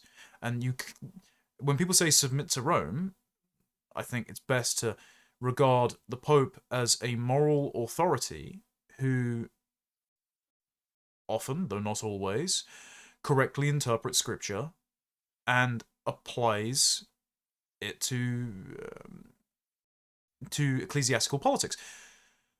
But just being outside the remit of the authority of Rome does not mean that you are acting in your own national interest, and it does not mean you are free from foreign influences, as dispensationalism in America clearly shows. Is where do we get our ideas for this future world, this reconstruction, this restoration, this reform, whatever it is we're talking about? In practice, they can only be historical. And it seems to me that, remember, our failures are very recent. Our long-standing history is one of extraordinarily consistent success, which suggests that we addressed many problems correctly over long stretches of time. And religious diversity, a religious faith which had acquired powerful and destructive political overtones, was re-domesticated in British politics. Can I pause there, David? Because I Yeah. think when this argument is made, and it's made by people that I have far less respect for, like Fraser Nelson or Dan Hannan, Yeah. the conflation is always between religions, whereas religion itself is a sort of continental European Protestant formulation in the 19th century that tried to get, as you said, Catholics, Protestants, some Jews spattered about here and there, to all get along. And it's because they had a common foundation to appeal to, which is the Bible. They had things in common such as the Ten Commandments, the belief in Imago Dei, they had the same doctrine of creation. Between Christian sects, they had the same doctrine of redemption, repentance, the belief in the incarnation, the resurrection, and the Day of Judgment. You need that fundamental foundation to appeal to in order to have some sort of accord over matters of politics or ecclesiastical politics. There is nothing in common beyond saying there is one God, and then when you probe beyond that, saying which God, they have different names for it, different books. There is nothing in common that, for example, Christianity has with Islam, less so things like Hinduism and Sikhism. Or, I should stipulate, Judaism that strays from the Old Testament and indulges in the kind of blasphemies found in the Talmud. Just worth adding. And so the idea that there can be some sort of one overculture, one governing structure that can appeal to some sort of shared value that all of these religions have to get them to rub shoulders and get along, I think misses the forest for the trees, because values are created by religions, which are then spawned from the tribes that either invent or adopt them. And I don't see how, for example, let's take Islam, because that's the one we've been focusing on.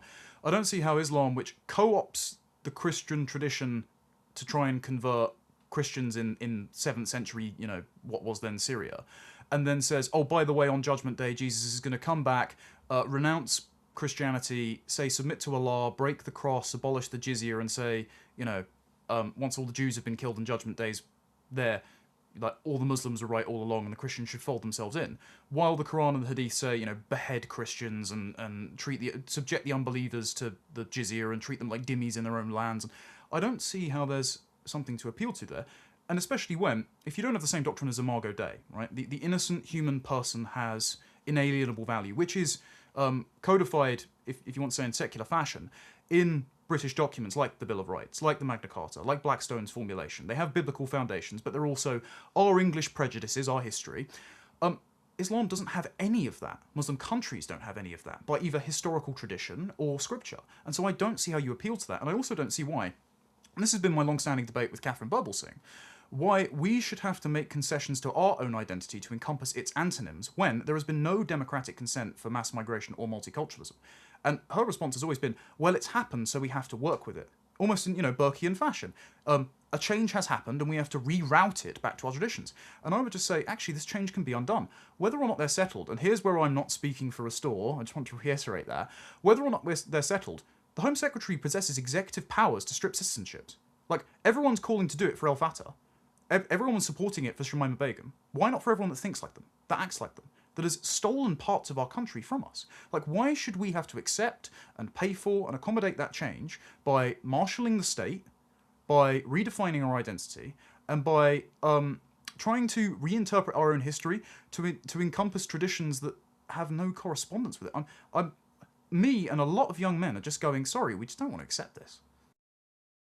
I didn't want to interrupt me there, because I think I just made really good points, frankly. Though I did see something rather daft in the chat. Sorry to pick on this chap. It says, all the fascist states of World War II were Roman Catholic. Hitler immediately betrayed the Reich Concordat and put a bunch of priests in concentration camps and killed them. Also, the church was then, specifically the Protestant churches, but pressure placed on the Catholic Church to subordinate them to be organs of Nazi state ideology. And, okay, the Nazis put a lot of premium on allocating a moral worth by very broad racial groups, right? It's not they weren't even describing like using what we would in modern science like haplogroups, you know, sort of the category of Aryan, which they gave honorarily to the Japanese, which is kind of funny actually. Like they were not Catholic, they were not Christian. The only Catholic fascist you could describe, I mean, was Hirohito, Japanese Empire. You could describe that as fascist. Was that Catholic? No. The only people that are described as fascist, and fascism, by the way, means you treat the state as God, and, you know, God is God, so that's category error by Mussolini and Gentili there. The only state that has been described as fascist that was Catholic was Francisco Franco in Spain. And he was anti-communist, monarchist, Catholic, and completely right. Completely right. So, oh no. Yeah, well, you're a Catholic? Franco is Catholic. Based, I already support him. You don't have to convince me. Can I just take you began there by saying that the reason that it was possible to accommodate varieties of Christianity, and you slipped in rather awkwardly, and some Jews in a commonality was shared religious texts, clearly the Bible and the doctrines derived from them. I would suggest it was the basis was a different one. It's the essential privatization of religion. Okay, one of the reasons that's wrong, and I didn't bring this up during the debate, was because it was the 19th century, and it was just after the Napoleonic laws allowed Jews to resettle in continental Europe after they had been expelled from certain countries. And was it Cologne Cathedral? I think it was, or was it Cologne or Hamburg? I think it's Cologne. Was financed by a Jewish man who was seeking the favor of the Prussian king that wanted to complete the building of the cathedral. The Prussian king allowed him to do it because he hoped he would convert to Christianity.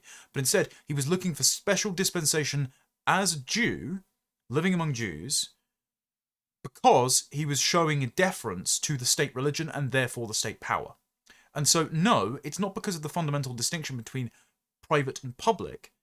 This accord only worked because the religious minority submitted and showed paid patronage to the religious authority. So no, the public-private distinction is a false dichotomy. It treats your house like a magic portal that you can step out of, and your sincerely held belief has no bearing on your private conduct, which is impossible. Other religions and cults and clans don't abide by it, and it just doesn't historically map up. That religion is increasingly shifted to the private sphere. You are allowed, indeed, to invoke religion. Again, I look at my own ancestors, Quakers, powerfully driven by their very peculiar, indeed their extreme, in some ways extreme form, I mean, every sense of the word, extreme form of Christianity, into notable political interventions. But it was done on the basis of working through the political system, not to undo the political system. But they remember so much prison reform, so much social reform, the entire activities, many of which I actually deeply disapprove of the Joseph Rowntree Trust, driven by this very, very odd and eccentric religion, which of course is anti-Trinitarian, rejects many of the central doctrines, certainly of the Catholic Church and indeed any church with a formed clergy. But I think it was that what happened. The reason you're able to accommodate Jews and so on is because finally you acknowledge religion as centrally a private matter. That Also, this is contentious, but for Jews, as for Sikhs and Hindus, the word religion doesn't make sense. Like, the concept of religion invented the religion Judaism, when instead before it's just being a Jew. Because the Jewish religion are just the customs and the beliefs of the Jewish people. Like, you can't separate Jewish ethnicity and Jewish religion. That's why there are so few Jewish converts. Same with, there are so few Sikh converts. It's passed down as a hereditary culture. So, the very premise that we can have privatized religions compartmentalized away from our secular public selves, well, even Judaism doesn't abide by that. And even secular Jews don't abide by that, because there's still a strong sense of Jewish identity, as I raised to Starkey in a moment. That's in other words, it's a matter of choice. Now, it seems to me that you could imagine, if you had a confident state, Islam in the West being shifted decisively in that direction. I'm just asking you to imagine it. I think it's possible, and I think in the circumstances where we are now, that would be desirable. But of course, we would both agree it would require a confidence of the state and a deployment of legal machinery, unlike anything that we've seen for a century or more in this country. Yes, I don't think it would be desirable. I want to go back there. The principle of confining religion to the, let's say, private sphere, is based on the biblical injunction, render unto Caesar that which is Caesar and render unto God that which is God's. That injunction isn't found in Islam, where you have the Shias and the Sunnis squabbling not over whether or not there should be a caliphate, an all-encompassing religious authority, but just who gets to lead it, whether or not it's some sort of divinely appointed political figure or a reincarnated descendant of Muhammad who was robbed of the ability to do so in the 8th century or whatever. I don't think you're going to get that with Islam, and I also don't think that there is necessarily such a thing as a public-private distinction. But Gawain Towler wrote about this recently for Reform, saying there should be Anglican Jews, Anglican Muslims, Anglican Sikhs, feeling their faith personally and devoutly, but compartmentalizing it away from the public sphere. And it's like, I'm sorry, but if you think that if you think your metaphysical convictions, your belief in what is good and evil, death and the afterlife, justice, judgment, punishment, if you think all of those can be compartmentalized away from your public activity, you're almost conceiving of your house as like a magic portal for which you step through and it doesn't have any bearing on your public conduct.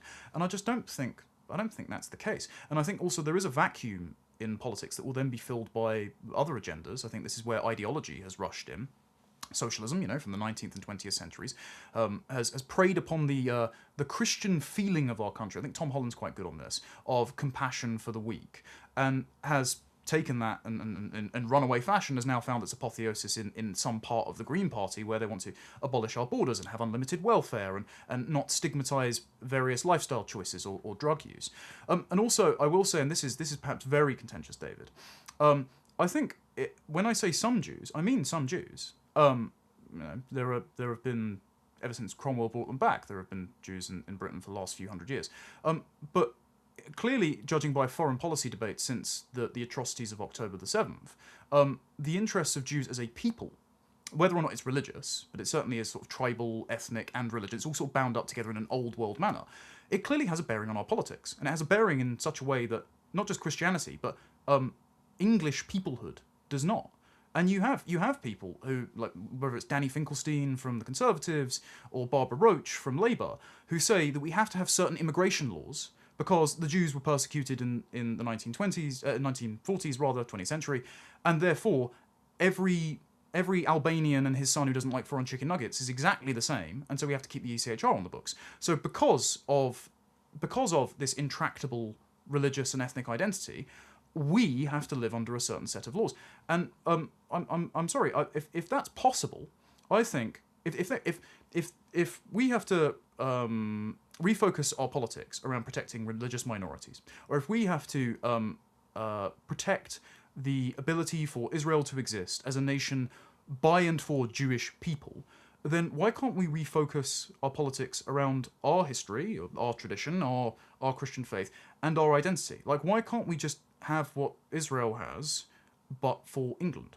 And if you were to go to Israel and say, well, you have to have your Arab population have some sort of like equal representation in the state. It's not just that you have to accommodate them in the Knesset and you give them some seats and have a quarter of Jerusalem, which you don't really want to give up to them, but you have to have them there to keep the peace.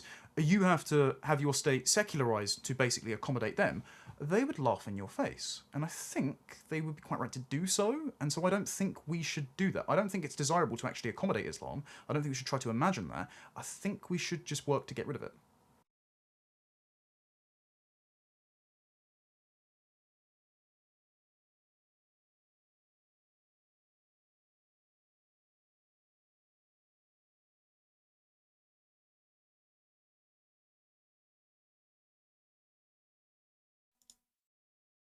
I was muted. Right. I'm just gonna pause that for a second. And boom of the audio, of course. It's okay, chat, I can see you. I want to bring up this tweet because today I clipped that particular section to promote this interview. And I got a lot of pushback for saying what I think is pretty reasonable, what the chat thinks is pretty reasonable, which is that if Israel exists and works as a state for Jewish people, to protect Jewish people, and we are told that we should support it, if it works, why can't we have what it has? And you can't sustain the double standard by saying, it works, but you can't have it. For example, this post here, where is my media source button? There we go. This post went viral recently, as you can tell, a lot of backlash, saying, preserving a Jewish majority in Israel isn't the same as preserving a white majority in America. One emerged from 2,000 years of expulsions, pogroms, and genocide, the other did not. Okay. We are facing total and utter ethnocide. If we become a minority in our own country, we will be persecuted. We can see it in South Africa. So, in order to avoid the undesirable fate that you yourself have said the Jews faced and therefore had to get Israel to protect themselves from facing again, we should maybe not face that fate first. That would be useful. And I'm sorry, but you're not going to galvanize any sympathy for your cause if you say, well, you need to support me having this thing, but you don't get to have this thing. Because if you are not a universalist with this principle, then I am not going to support you having it at my expense. And if you are just an ethnic partisan, then you're not in my ethnic group. And I can tell you're playing ethnic identity politics and trying to extract something from my group at my expense. So instead, I'm going to take my own group's side and ensure that I have what you want, whether or not you get it. I'm going to focus on my people first. And that's totally fine because that's what you're doing. And I will not be told that I am evil, racist, woke right, or as someone told me today when I clipped that, and I consider this person a friend, so it's very unfortunate, but I am not going to be told that I am literally quoting Mein Kampf by saying that we should not have a liberal immigration policy just because some Jewish people say, if we don't keep ourselves in the ECHR, my ancestors wouldn't have come here as refugees, therefore, infinity immigration or you're an anti-Semite. Like I was told, I sound like Hitler by someone I would otherwise consider a friend for saying that. I think it's a perfectly reasonable thing to say. So, sorry, you can't sustain this double standard, and this double standard is the dominant belief in Westminster circles. Anyway, cracking on so we can... Oh. There we go. Oops, boomed it. Cracking on so we can actually get this finished and I can go and eat my dinner.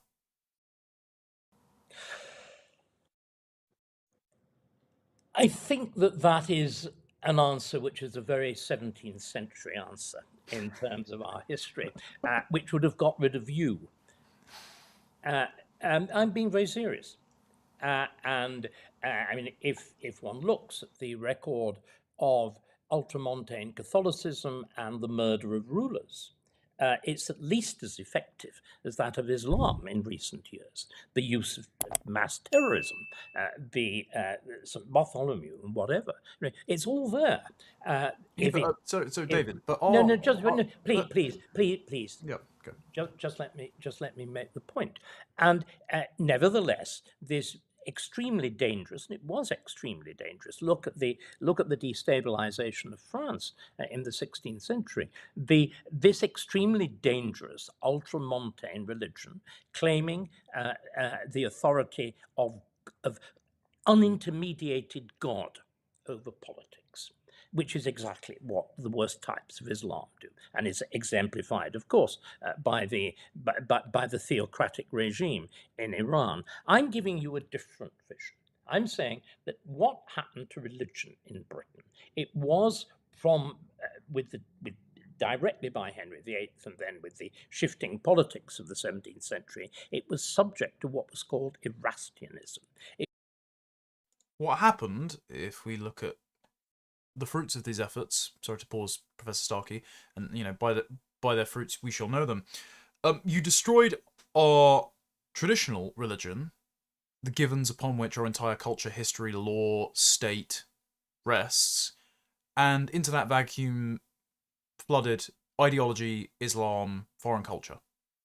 So it's not actually that desirable if you're appealing to the public-private distinction, because all you're going to do is continue to liquidate what's left of our culture, while the least compliant elements we have imported takes up an increasing amount of space in our politics and in our public life.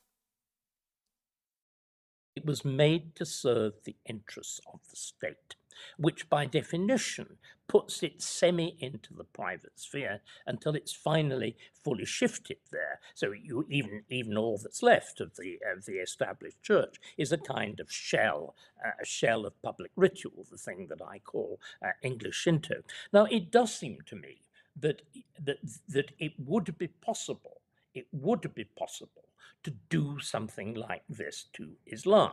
In other words, the ultramontane Catholicism did not recognize Christ's distinction between that which is Caesar's and that which is God's. It claimed on earth a direct imposition of God's superiority, exactly as Islam does. And it was broken, particularly in Britain, by the force of the secular state.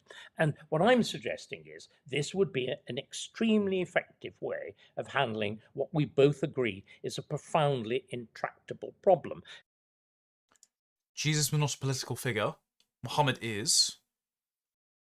According to Islam, everything that Muhammad did or said is not only predestined, because every single thing that has ever happened is written on a stone tablet for all time in heaven by Allah, but also is perfect. And so, unfortunately, you're not going to convince Muslims to break from the perfection of the life of their prophet, which includes warmongering, conquering, raping, enslavement, the beheading of unbelievers, and all other sorts of horrific acts that are condoned in the Quran and authoritative hadiths. So basically, what David is asking is the impossible, which is for Muslims to abandon Islam and still call themselves Muslims. And what you're going to try and do is try and tell everyone to live a lie. It's not going to work. The enforcement costs are going to be too high. You're going to lose the country in the process. And it's not happened anywhere. It's not happened anywhere that isn't already a Muslim country, just trying to repress its violent radicals.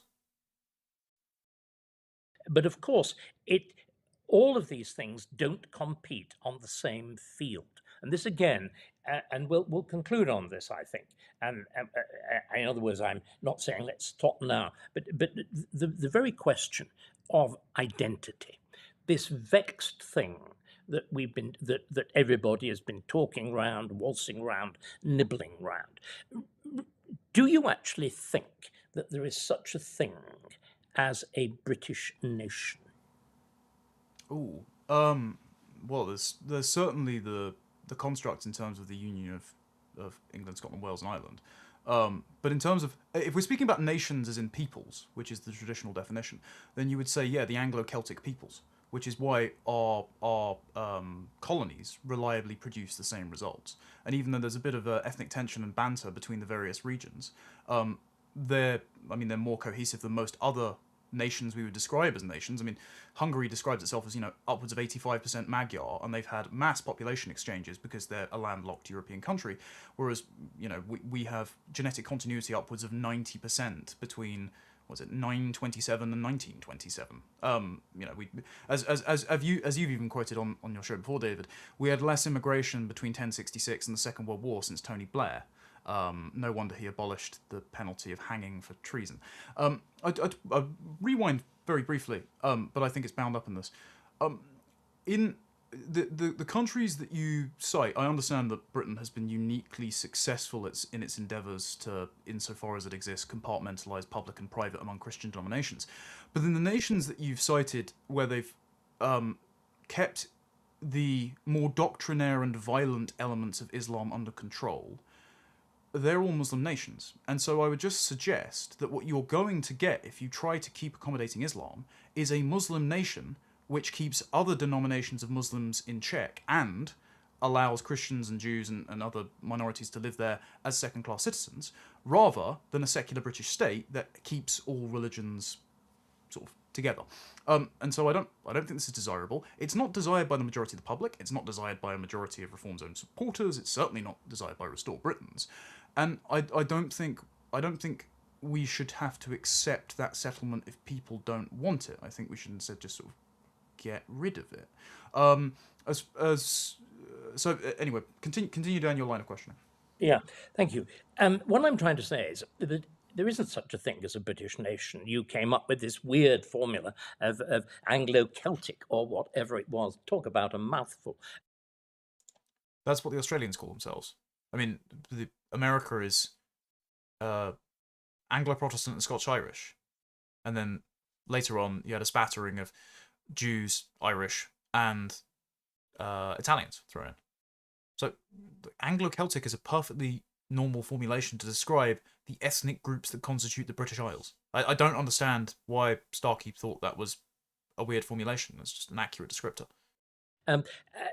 Surely the way Britain worked was that you had three nations that, if you like, the Celtic fringe, that primarily, until very recently, expressed their identities culturally. Essentially by the apparatus of cultural nationhood of the 19th century, so Scott Watery, so the folk music, national dress, and national poet, all of that sort of stuff. Whereas the dominant nation, and it was the dominant nation, and it was acknowledged to be the dominant nation, so almost all of our politicians and almost all foreigners never refer to Britain as Britain. They just call it England. It is politically, it is simply Greater England. And what all of what I would call, and I'm going to use the word deliberately, even to you, Connor, subordinate nations acknowledged the political superiority of England. In other words, Britain was a country where the dominant tone of public life and public discourse and public institutions were ethnically coherent because of the dominance of England, and indeed the overwhelming size of England in terms of its population, its wealth, and so on, within the British Isles. And the catastrophe that's happened is the Britishification and the deliberate destruction of the idea of England and the loss of confidence of the English elites. And it's very easy to see how it happens. As far as and I'll use these very awkward terms, the lower classes, the working classes, whatever you call it, in England, the loss of identity is due to the fact that you completely get rid of a peasantry. if you actually look at the elements of what are normally regarded as ethnic identity, they're essentially the creatures of the countryside, the dress of the German peasant, the Italian food, or the La France profonde, all that sort of thing, are extraordinarily advanced. Industrialization, urbanization, the complete transformation of land tenure into commercial tenure, within the final enclosure movement and whatever. That despite all the very strong differences, or quite strong differences of accent, tradition, and whatever, that has an extraordinarily deracinating and leveling effect. And then the other is the English elite, and indeed English, and remember, is both a victim of extraordinary success. That's to say, all things that are peculiarly English became universal possessions. The suit you're wearing is actually English national dress. People don't realize this. The days of the division of the week into the working week and the weekend is English. Sports, organized sport, is English. The actual social division of the year, the season, is English. Horse racing is English. But all of this sense has been forgotten because, of course, it's now universal. It has been forgotten, but just wearing a suit and playing cricket does not make an Indian English. And this is the mistake many people are making. And so when we talk about historical abstractions or philosophy or culture, I think it's moved on from the very real and concrete problems with just changing demographics. And so this is what I think people were frustrated about listening to Professor Starkey lay up his questions with many of these references and examples. It ignores the elephant in the room. And then finally, of course, the way we dealt with it in the 19th century and the early 20th was as a top nation nationhood, a top nation nationalism. And of course, that's kicked out by the fact we cease to be top nation. But surely, can't we call things by their proper names? It's not simply the ethnicity, though I think the fact that every successful nation, and the general view is that in so many nations are actually really quite diverse, but they will have a dominant ethnic group that sets the tone. I mean, Russia, for heaven's sake, Russia is another extreme example of that kind of thing. And what I think we need to be talking about is this much more sensitive approach. So you recognize not multiculturalism, but what I would call biculturalism. So generally speaking, most Scots, at least until very recently, most Welsh until recently, were very much willing to acknowledge that overarching political identity, language, and whatever.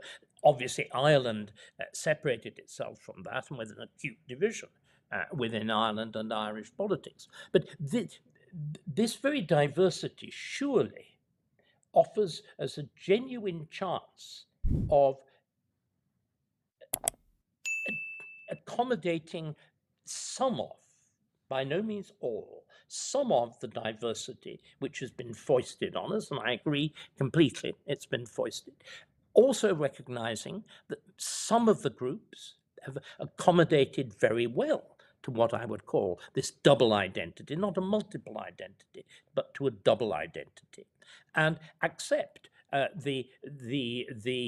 what I call the Erastian, accept the overarching quality of I call it Anglo-British, of an Anglo-British way of life, politics, and whatever. And wouldn't this be, rather than this, as it were, search for ethnic purity, wouldn't this be a way which is both creative, effective, has the necessary feature of politics? And I'd be interested in whether you agree with me that it's a necessary feature of politics. Politics, finally, has to be the art of the possible. I was going to pause there. We'll see if we can finish this quickly, but someone in chat just pointed out that David is a lot less fluid in his speech at this point because he is choosing his words so carefully. It's almost like he's trying to convince himself of what he's saying while he's saying it. And so he's twisting himself into pretzels to try to say something that sounds plausible rather than a defense of the ridiculous rhetoric of diversity being our strength or that multiculturalism can succeed that he usually rallies against. And I'm sorry, like, name one of the identities that has accommodated or assimilated, integrated, whatever word you want to use, into this bicultural identity. Like, there are no Huguenot lobbying groups because they married into the general population. There are the Norman conquest left a very small genetic imprint on us, and even the cultural impact was so traumatic we still write poetry about it today. The BBC's done a series on it, though. They decided that half the Anglo-Saxons were black for some reason. So, how could we possibly accommodate alien foreign cultures and the peoples that abide by them if it was already difficult enough doing this with genetically proximate native populations with slightly different denominations of Christianity? And to this day, those tensions persist in, Rangers and Celtic matches. I just don't see how that's possible or desirable. I think it's a total fantasy. And I think Starkey acknowledges it's a fantasy with how careful he was choosing his words there. Because when you're actually saying, we need to pursue genuine diversity, it's like, you're wandering down an intellectual cul-de-sac, I'm afraid. Doesn't it? That it's not the absolute desirable, that we are very rarely able to choose simply between good and bad. We usually have to choose between, okay and, well, or it may be absolutely terrible. Do you know what I see? This spectrum. Am I not offering a way through, a way of cutting this Gordian knot in which we're all tying ourselves? I think Or am I just being muddled? No, I think it's optimistic, but I don't think it's necessarily desirable. I don't think it's going to work. And I think what's being offered with that compromise is not between okay and not very preferable. What's being offered is either a sort of South Africa, Lebanon, Yugoslavia-style nightmare, because the people that, even some of those you're seeking to accommodate, will not acquiesce to our demands. Or our country. Well, we're not making the demands very clearly, are we? Well, in fact, we're not making any. Sorry, the idea that this is actually being done at the moment is absurd. I didn't say that. Of course, it's not being. The idea that we just have to civic nationalism harder is it's a delusion. We can't afford the delusion. It's not going to work. They just have to go.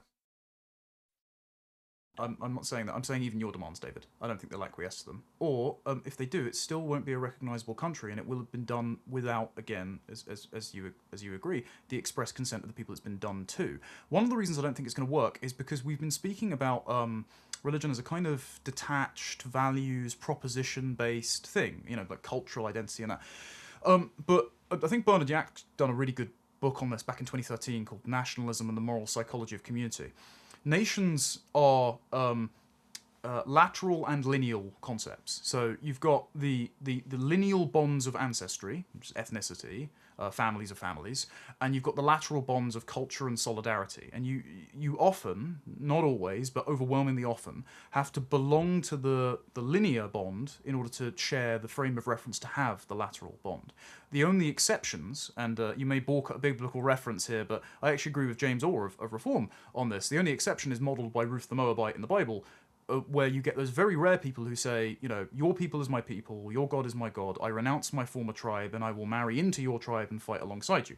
And even though they don't become indistinguishable from us, like Ruth is still the Moabite, she's not Ruth the Jew, she becomes one of their kin, one of their countrymen, marries into the tribe. That happens on an organic level, at very small numbers, to the extent to where we can basically name the people from countries where that happens. Like, if every Somalian, for example, was like Ayaan Hirsi Ali, it would not be like Somalia. And so the extent to which people can be assimilated, not integrated, let's make the distinction, assimilated is very, very small. I'm happy to have those people here because, as you said, I think ethnic purity is a mischaracterization of my pursuit. I will say it was an uncharacteristic straw man, I don't think it was intentional, by Professor Starkey to say ethnic purity, because I haven't argued that. I always argue, as I'm about to say, for demographic security, because those are the foundations upon which a stable, peaceful, and prosperous nation, civilization, are built. And if you are concerned about accommodating outsiders, it's not my primary concern. My primary concern is my people, my family, my faith, my civilization. But if you are concerned about the ability to accommodate outsiders, then only those stable demographic foundations will allow for that. I prefer demographic security, at least 90 to 95% white British, which is the kind of foundations that we could be flexible with our identity. As you told my friend Carl Benjamin back when you were boarding, I think it was at Cambridge, and there was a black chap in your dorms, and you said he was an Englishman just a shade darker. Let's put it a bit more politically correct, shall we? My formulation was much cleverer. Yes. Yes. Well, no, quite. But I don't want the police knocking on my door again. So when we can afford to extend people our consideration as basically one of us when there is a coherent us and that's not under threat. And the reason I say that we've been talking quite abstractly about religion here is because that will be brought under threat whether or not you try to bring religion to heel. Because we are, as Alan McFarlane has written, a population who have had nuclearized family units. We have had a high degree of inward mobility. We've had completely different diets and dress to the rest of the world. Whereas Patrick Nash, excellent Oxford academic, has documented about 80% of all the marriages throughout all of human history have been cousin marriages, and most of the regions that are the most troublesome, India included, whether they're Sikh or Hindu or Muslim, most of the people that have been imported from those regions are the products of cousin marriage, so they think clanishly. In Islam, they have the concept of asabaya. In Hinduism, they have the concept, and this is shared with Islam and Pakistan, of izzat, which... Quick thing, by the way, I didn't say, they also had, like, sibling marriage and other high rates of incest, which places, and it's a very uncomfortable conversation for most people, but places not just a high rate of birth defects, but a biological ceiling on IQ and impulse control. And so you cannot have the same civilization as England, which has abolished cousin marriage for over 1,000 years, which has a high time preference, which means that you plan for extended periods out into the future. And especially with cultures that don't have the concept of time, like many African cultures. So even if they all converted to Christianity tomorrow, you won't get the same civilization. On habit and on aesthetics. And look, aesthetics is a perfectly fine thing for people to prefer. Like, most black people are attracted to black people. That's why they live around black people. Most Asians are attracted to Asians. Or, autistic white programmers. Most white people are attracted to white people. That's why, despite the higher level of ethnic diversity and all of the mixed-race couples in adverts, mixed-race relationships are only about 8 to 10% in America and in Britain. And that's not... Like, that's still including, like, Asian women, white men. It's not just, like, black guys and white women or black women and white men. And so, to say you want your country to remain majority white is exactly the same preference as saying, Burundi saying, I would like my area to remain majority African. Because these people are like me, and it's going to be easier for me to find a spouse and have my children look like me, because that's my aesthetic preference. Totally legitimate to say that. I want England to remain majority English, and by proxy, that means I want England to remain majority white. Doesn't mean non-white people are inherently bad people. Again, I'm a Christian. But I'm happy with my country remaining majority as it is and should be. Which is basically face-saving, which is like trying to avoid bringing shame on your family and your clan collectively by just lying, cheating, and stealing to get by. And this happens in small interactions. Like, my taxi driver yesterday took a wrong turn, and he insisted we were in the right place. Indian guy. And it was only because I insisted that he was wrong that he even turned around. This sort of low-trust environment will be built whether or not you bring religion to heel, because this is the sort of the culture, the mindset of people who live in these clan structures, and who have for thousands of years. And so even if you try and enculturate them to a cultural identity, you're still going to have them recreating the conditions of their home countries in Southall, in Wembley, spitting pan everywhere and changing the language on the signs. They're going to want to do this organically. You can see this in America in their tech firms, where you get one Indian CEO, he sacks all the staff and replaces them with Indians. You see this, frankly, under the last Conservative government, where Priti Patel described Indian immigrants as living bridges, a term invented by Narendra Modi to describe Indian diasporas as a kind of demographic leverage that India can use to advantage themselves in foreign elections. And then, hey presto, she describes them as this, we get 250,000 Indians every year. The same under Rishi Sunak. When Rishi Sunak was installed as Prime Minister, India celebrates this as the Indian sun rising over the empire. I don't think you're going to abolish this ethnic solidarity, this sense of nationhood, by just trying to bring religions to heel. And so, even if we run our comparatively successful model of public-private distinction, you're still going to get ethnic turmoil, you're still going to get clannishness, and you're not going to get Britain at the end of it, David. And that's what I'm most worried about. I'm without disclosing anything too personal, I am hoping to become a father this year, and that's what I'm most worried about, the world that my kids are going to inherit. This is the thing that Peter Whittle was really worried about. He had no kids of his own, but he was really worried about legacy. And he always used to, in those Trafalgar meetings, accuse the people sat around the table of a profound lack of a sense of urgency. And a lot of what I'm putting forward, a lot of my uncompromising position, is driven by urgency. Because I don't think that we have the time, I don't think we have the political will, and I don't think it's going to work if we seek to accommodate it. I respect profoundly what you've just said. Now, I too, for obvious reasons, like Peter, am childless. I care, however, profoundly about the thing that I've studied and in other ways experienced all my life, the experience of England and Britain. I differ from you in one fundamental sense. I believe it's stronger than you do. I believe that what has happened is a scandalous and disgraceful failure of our political class as at present constituted to deploy those strengths. The problem David therefore has, and people in the chat are saying, oh, David's being condescending. No, not at all. I always appreciate the back and forth with Professor Starkey. Again, I've met him many times off air, so he's always been polite and given me a lot of his time. What I think Professor Starkey was doing was struggling with recognising that I'm right and he doesn't want me to be right because it makes the prospect of a political solution bleaker. And he is involved in trying to craft that political solution to be better than it actually is, namely the Conservatives and reform.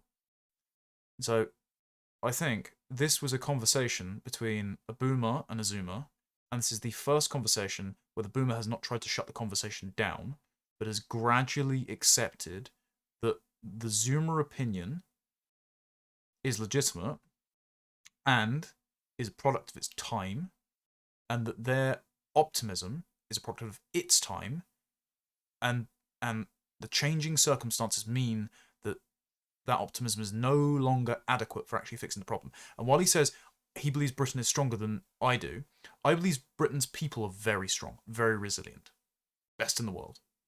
Those people are vanishing, and the institutions cannot make another people British. So the institutions do not matter. They would matter if we had the demographic foundations for the people that built those institutions and sustained them, but replacing the people staffing the institutions with completely different people will not produce the same results. And that is why at the end here, I actually asked that question. And Professor Starkey said, as you know, I'm not complacent on that. I've never accused him of being complacent on it. I know he understands that. But I think institutions are primary in his mind because he takes those demographic givens for granted because they've been there almost all his life and they've never been there in my life.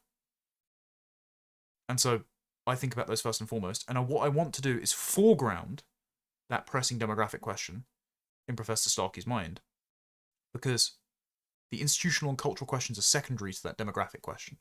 And if we don't solve the demographic question, none of it matters. And currently the two political projects he's involved in, the Conservatives and Reform, the projects he's interested in uniting as the right, neither of them will arrest the dire demographic circumstances we find ourselves in, so it's pointless. Totally pointless. For all the goodwill in the world, they won't do it. I think the historic strengths are there. I believe And by the way, the reason restore, I think, is called restore is deriving directly from my idea of a restoration after the Great Repeal. I Yes. believe that that is possible. I believe that this problem, although it is dreadful, and I would endorse everything that you've said about it, I would largely endorse your diagnosis of it, particularly the terrible problems of cousin marriage and the clannishness that follows from that. That the British state, first the English state and then the British state, set itself so hard and worked so hard to eradicate. But I believe that those extraordinary traditions of this weird country, of its ability to balance change and tradition, of its ability to hold together community and individualism, of localism and literally empire. I think they're still there. I think they're able to be revived. I don't think we need the politics of, and I will throw a word at you, coup, which essentially I think you've been talking about. I think our listeners will be very clear about the differences between our positions. I hope they Can I will ask also. one final question, please, David? Yeah. Do you think those traditions will still be alive if my generation is majority non-British? No, I am not in the least supine in these matters, as you know. What I'm concerned about is what is a viable and possible political settlement.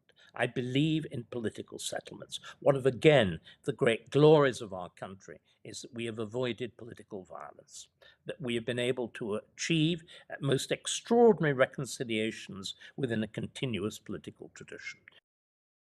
We have, because we are relatively high IQ, high impulse control, Northwest European Englishmen, and a few Celts. If you replace those people, you don't avoid violence. I don't want violence. Professor Starkey has had enough conversations with David Betts to know that if this continues, it's coming. And I don't think there's an institution resilient enough to stop it if it doesn't reverse the demographic trends we're seeing. Anyway, I will end there. Professor Starkey was generous enough to give me plenty of his time. And hopefully, considering the conversation did really well, like loads of you went over and watched it, and it's ticking up to 100,000. Hopefully we will actually do that second part sometime soon. Thank you all for those who sent super chats in. I think I addressed them all while we were live. Oh no, there's one. Hacker-san, what's your gripe with Brazil? Is it pure sectarian ethnic chaos? Yeah, it's not just sectarian. Like, have you seen the favelas? That's the product of a dysfunctional civilization. I don't want to live in a country where if you stop at a traffic light, you have to attach flamethrowers to your car to stop you from getting shot and carjacked. And that's because it's a new world nation that is ethnically heterogeneous and dysfunctional. God bless the people trying to govern it and improve it, but very difficult. And I don't want to become Brazil, or Lebanon, or South Africa, or Yugoslavia. I want to be England. We had the formula. We perfected it. We exported it even to our detriment. And to become England again, we can't just focus on historical compromises between Protestants and Catholics and project them onto populations that are completely different, incompatible, and will not comply. They just have to go home. And that's okay. It's not a death sentence. It's not cruel. It's just going to be the restoration of Britain's national sovereignty, our demographic security, and our entitlement to determine our own future. As chat says, enjoy dinner. I shall. I can hear it being brought out of the oven as we speak. My wife really does do a lot for me, guys. Thank you all very much for watching. I may be back tomorrow with a stream, if not video. So I'm actually making content this week, Your jester is here. Try not to look bored. Until then, take care. God bless. And goodbye.